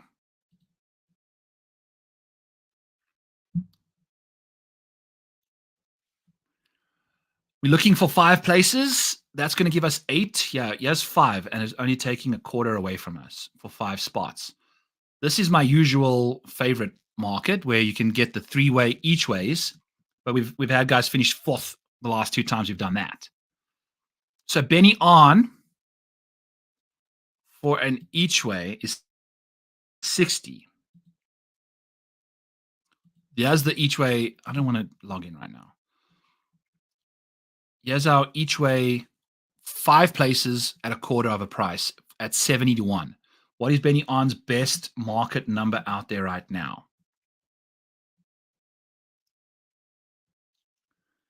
Benny On's best that's US Open. I want PGA.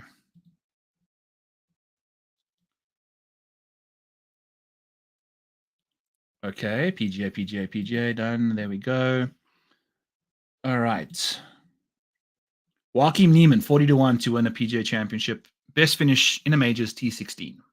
Benny On, 66. So that 70 is not the worst. He's playing good enough. Can we add it to our card? Benny at 70. Sure. I just don't think he's going to do it. I think I'll just bet him top 20 or something. I just don't see it. I believe in these guys. I believe in these 4. I really do. I really do. All right. Let's do another giveaway before I get the hell out of here at 8 my time. Okay, so let's think. We'll find another guy. Maybe we chat about him while we were waiting on you guys to bring me the question that I've yet to kind of even think of in my head. Okay, I've got it for you. This question for the giveaway to receive my PGA Premium model and cheat sheets that I've been using on the show. If you don't get access to it after this, use code PGA for 30% off. 30% off. It's less than $200 for the year. My question for you guys is, how many top 4 finishes does Tony Finau have in his major history since 2018?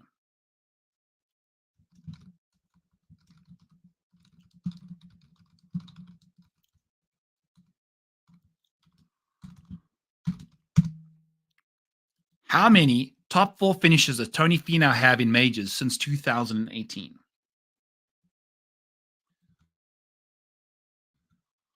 I think I might know what the answer is.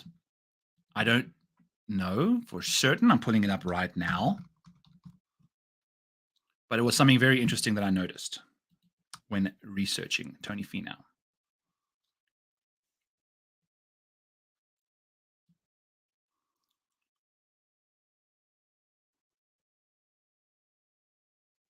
Okay. So send those answers in. We have got 8, 2, 9, 1, 0. So if I love Miles out here covering both bases. If counting 2018, yes. So since means including. So including 2018, Tony Finau has. Tony Finau has a T4 in the 2020 PGA Championship. He's got a T3 in the 2019 Open Championship. And prior to that, in 2018, he had 2 top 5 finishes. This is the reason why I went with the top 4, because he had those 2 very quick top 5s early in his like debut on tour. We saw Tony Finau right in the mix in all his majors, and since then, it's been poor for him. Since his 8th place finish in 2021 at the PGA Championship, we've had nothing better than a 15th at the Open Championship 2 starts later. So in the last 2 years and 1 Masters, Tony Finau's next best major finish has been a 28th. That's not good. So to get back to I got completely sidetracked. Top 4 finishes for Tony Finau, 2. Sweet spot. Congratulations. 2. Miles, I'm sorry, brother. I don't know. I'm asking really weird, random questions, but such is the world we live in. I'll send Darbo your premium model over here, unless you want to gift it to Miles. Let's see if Darbo's being nice in the chat. We'll see if Darbo gives it to you. Maybe I'll just send it to Darbo as well if he gives it to you too. But Miles really needs this. He really, really needs it. Let's see, Darbo. I don't know if Darbo's even in the chat anymore. Okay. Thank you, Darbo. All right, Miles, congratulations. You were the winner. So let me know. Reach out to me on X, or do you follow me on Twitter? People, I'm terrible at following back on X, so just make sure you send me a message or let me know how I can contact you. Thank you, Darbo, for your generosity there of, handing along the gift to Miles there. So yes, Tony Finau, where he be now? Not in the top 5, at least since 2022. So considering Tony Finau has been one of the best drivers of the golf ball, one of the better iron players in this field, like really, really good iron player. Over the last 12 months, he's the second best strokes gained iron player behind Scotty Scheffler. That's how good his irons have been. But somehow Tony Finau can't seem to find his way inside the top 5 in majors. His approach play is 20th in majors. His around the green play is 10th in majors. I'm looking at Tyrrell. It's 6th in majors. But the putting in majors is even worse. It's 123rd. And that's just not going to cut it for you as a Tony Finau fan. So this is what was getting me all bent out of shape with Shane Lowry. 23rd in majors putting. That's all from 2017 earlier. Like, you got to prepare and bear in mind context when it comes to this kind of stuff. But Shane Lowry leads the field in good shots from 200 plus, in case you're looking for that stat. So yeah, Tony Finau, what were we doing? About 2 hours. It was 125 minutes, let's say. Cool. Yeah, follow me on X. Am I expecting like a Miles or a Johnson or something? You don't have some weird ass name that I'm not going to know about. But if that is the case, I will send it to you shortly once I get off the stream. I do have a show right after this, but I'll definitely try my best to get it to you. Come join us on the Rotoballer PGA show here in about 40 minutes or so at 9:30 Eastern. We'll have PGA professional Keith Stewart on there with me and Spencer chatting about our model rankings for the PGA Championship. Some final things before we get out of here. Okay, Golf Guide 91. Beautiful. Awesome stuff. I'll try to remember that. If not, just send me a message, please. Okay, perfect. So you follow me, just send me a message, buddy, and then we'll take care of that for you. I wanted to chat about Minwoo. In these kind of tournaments, it's weird.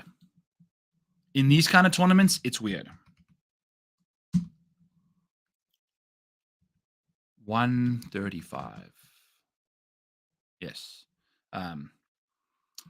Tell Spence to crack us. I'll get him to smile for us tonight.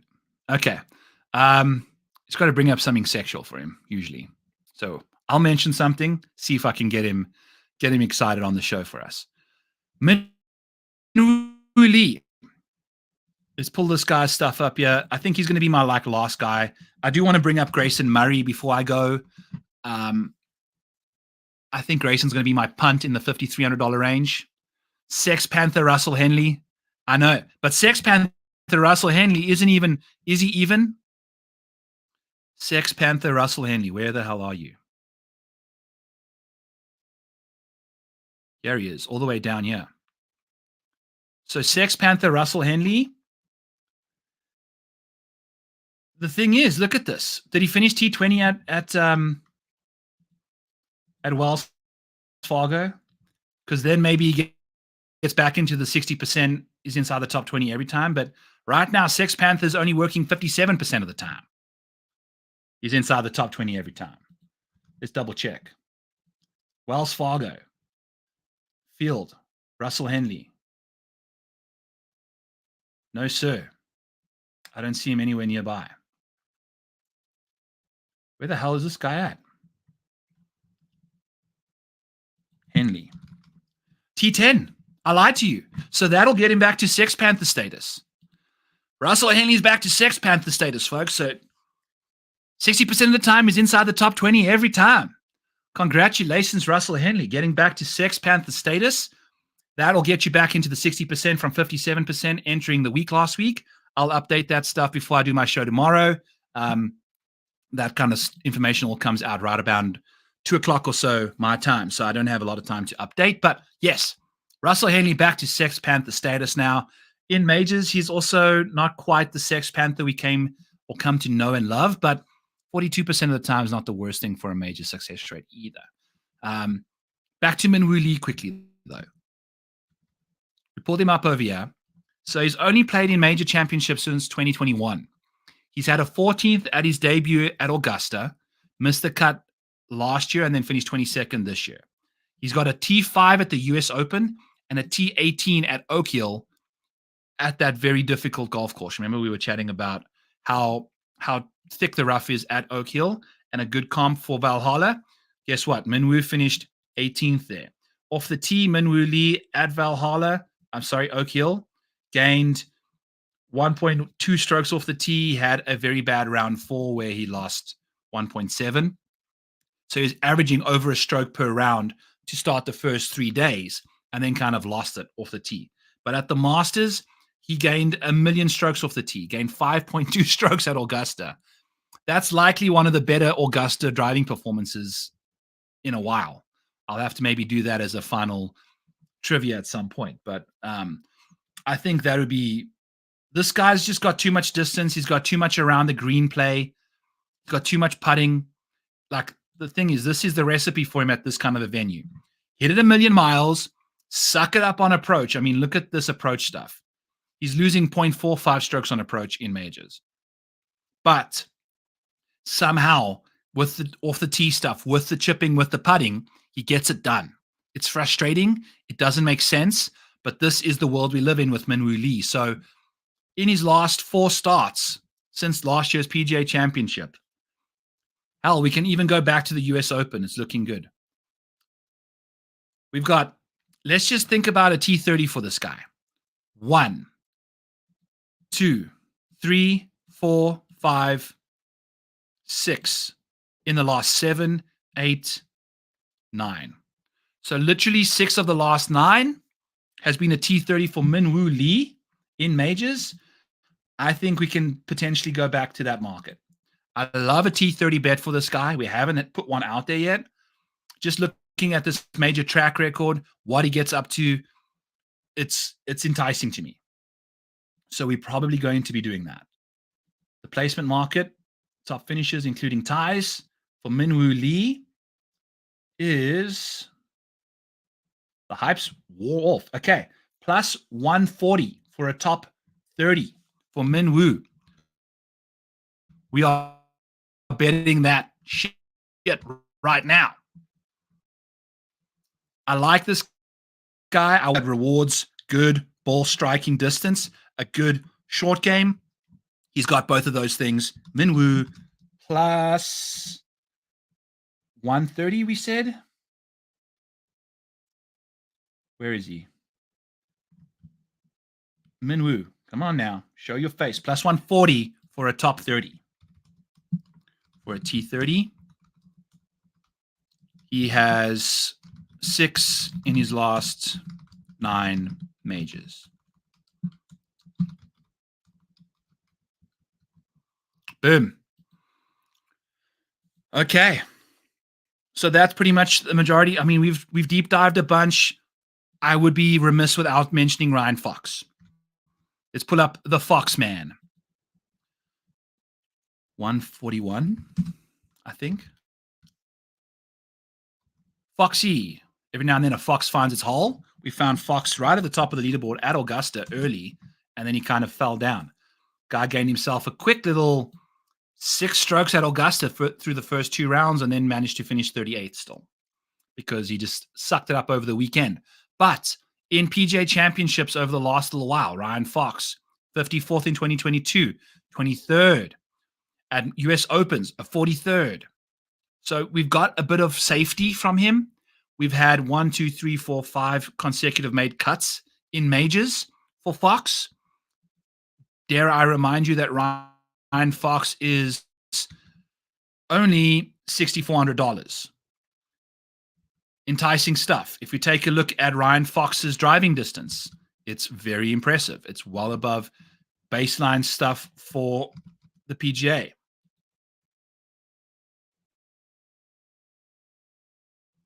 Here's Ryan Fox. Take a look at his distance column. He's got the distance. At the Myrtle Beach Classic, take a look at this. We got 2 T4s, including a alternate event and a Zurich Classic team event for Ryan Fox to start off his last 3 starts.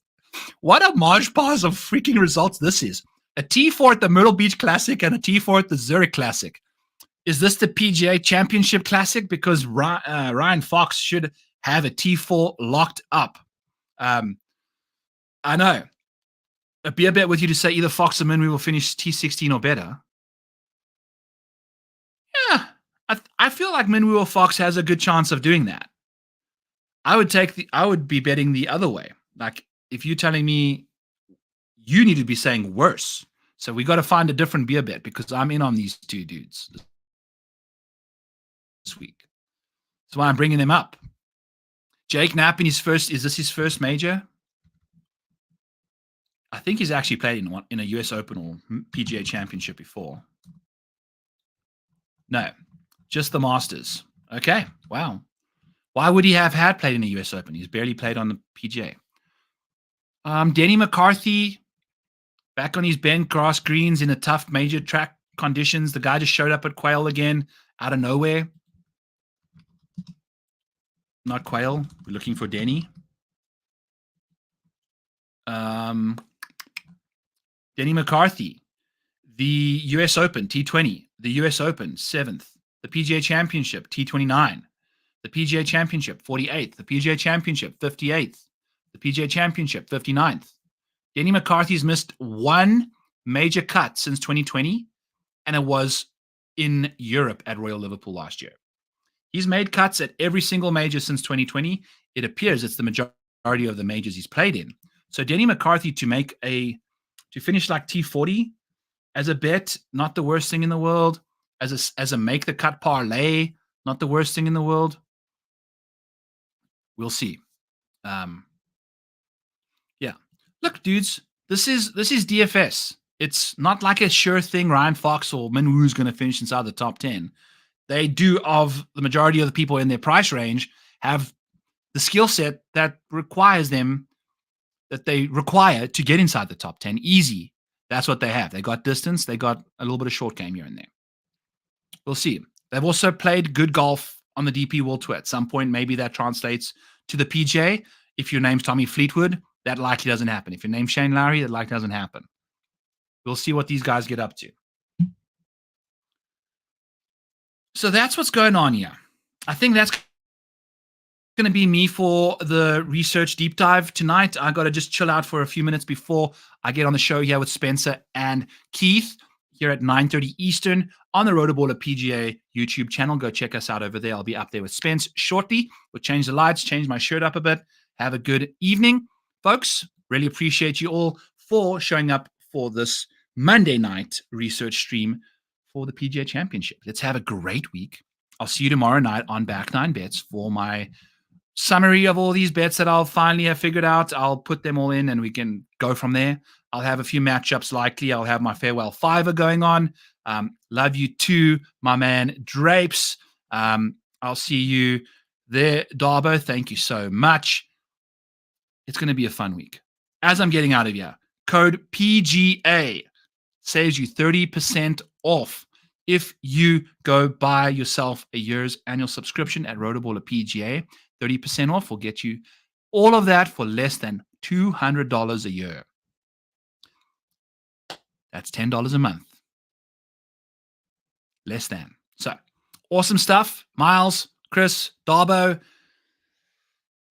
Who else was in the house here? We had Gino, we had Mike, we had Joanne earlier. We really appreciate every single one of you guys being in the chat with me. I've had a fun time researching this all with you guys. Thank you for giving me suggestions and ways to research these guys without being boring and just doing it on my own. I love doing work for you. It makes it interactive. It makes me engaged. It makes me forget what I'm doing sometimes too. So I really appreciate you guys. Hit the like, hit the subscribe. Please tell all your friends about me. We're trying to get to 500 subscribers on Back Nine Bets so we can start making the show fun with some money, some giveaways, all of that stuff. It's going to be a good time. Till then, I will be doing just giveaways of my premium models that I can make for free. So, but they are available at rotoballer.com in the description below. Please check all that stuff out. We love you all guys so much. See you at the Rotoballer PGA show in 25 minutes. Boom chakalaka. We'll catch you later.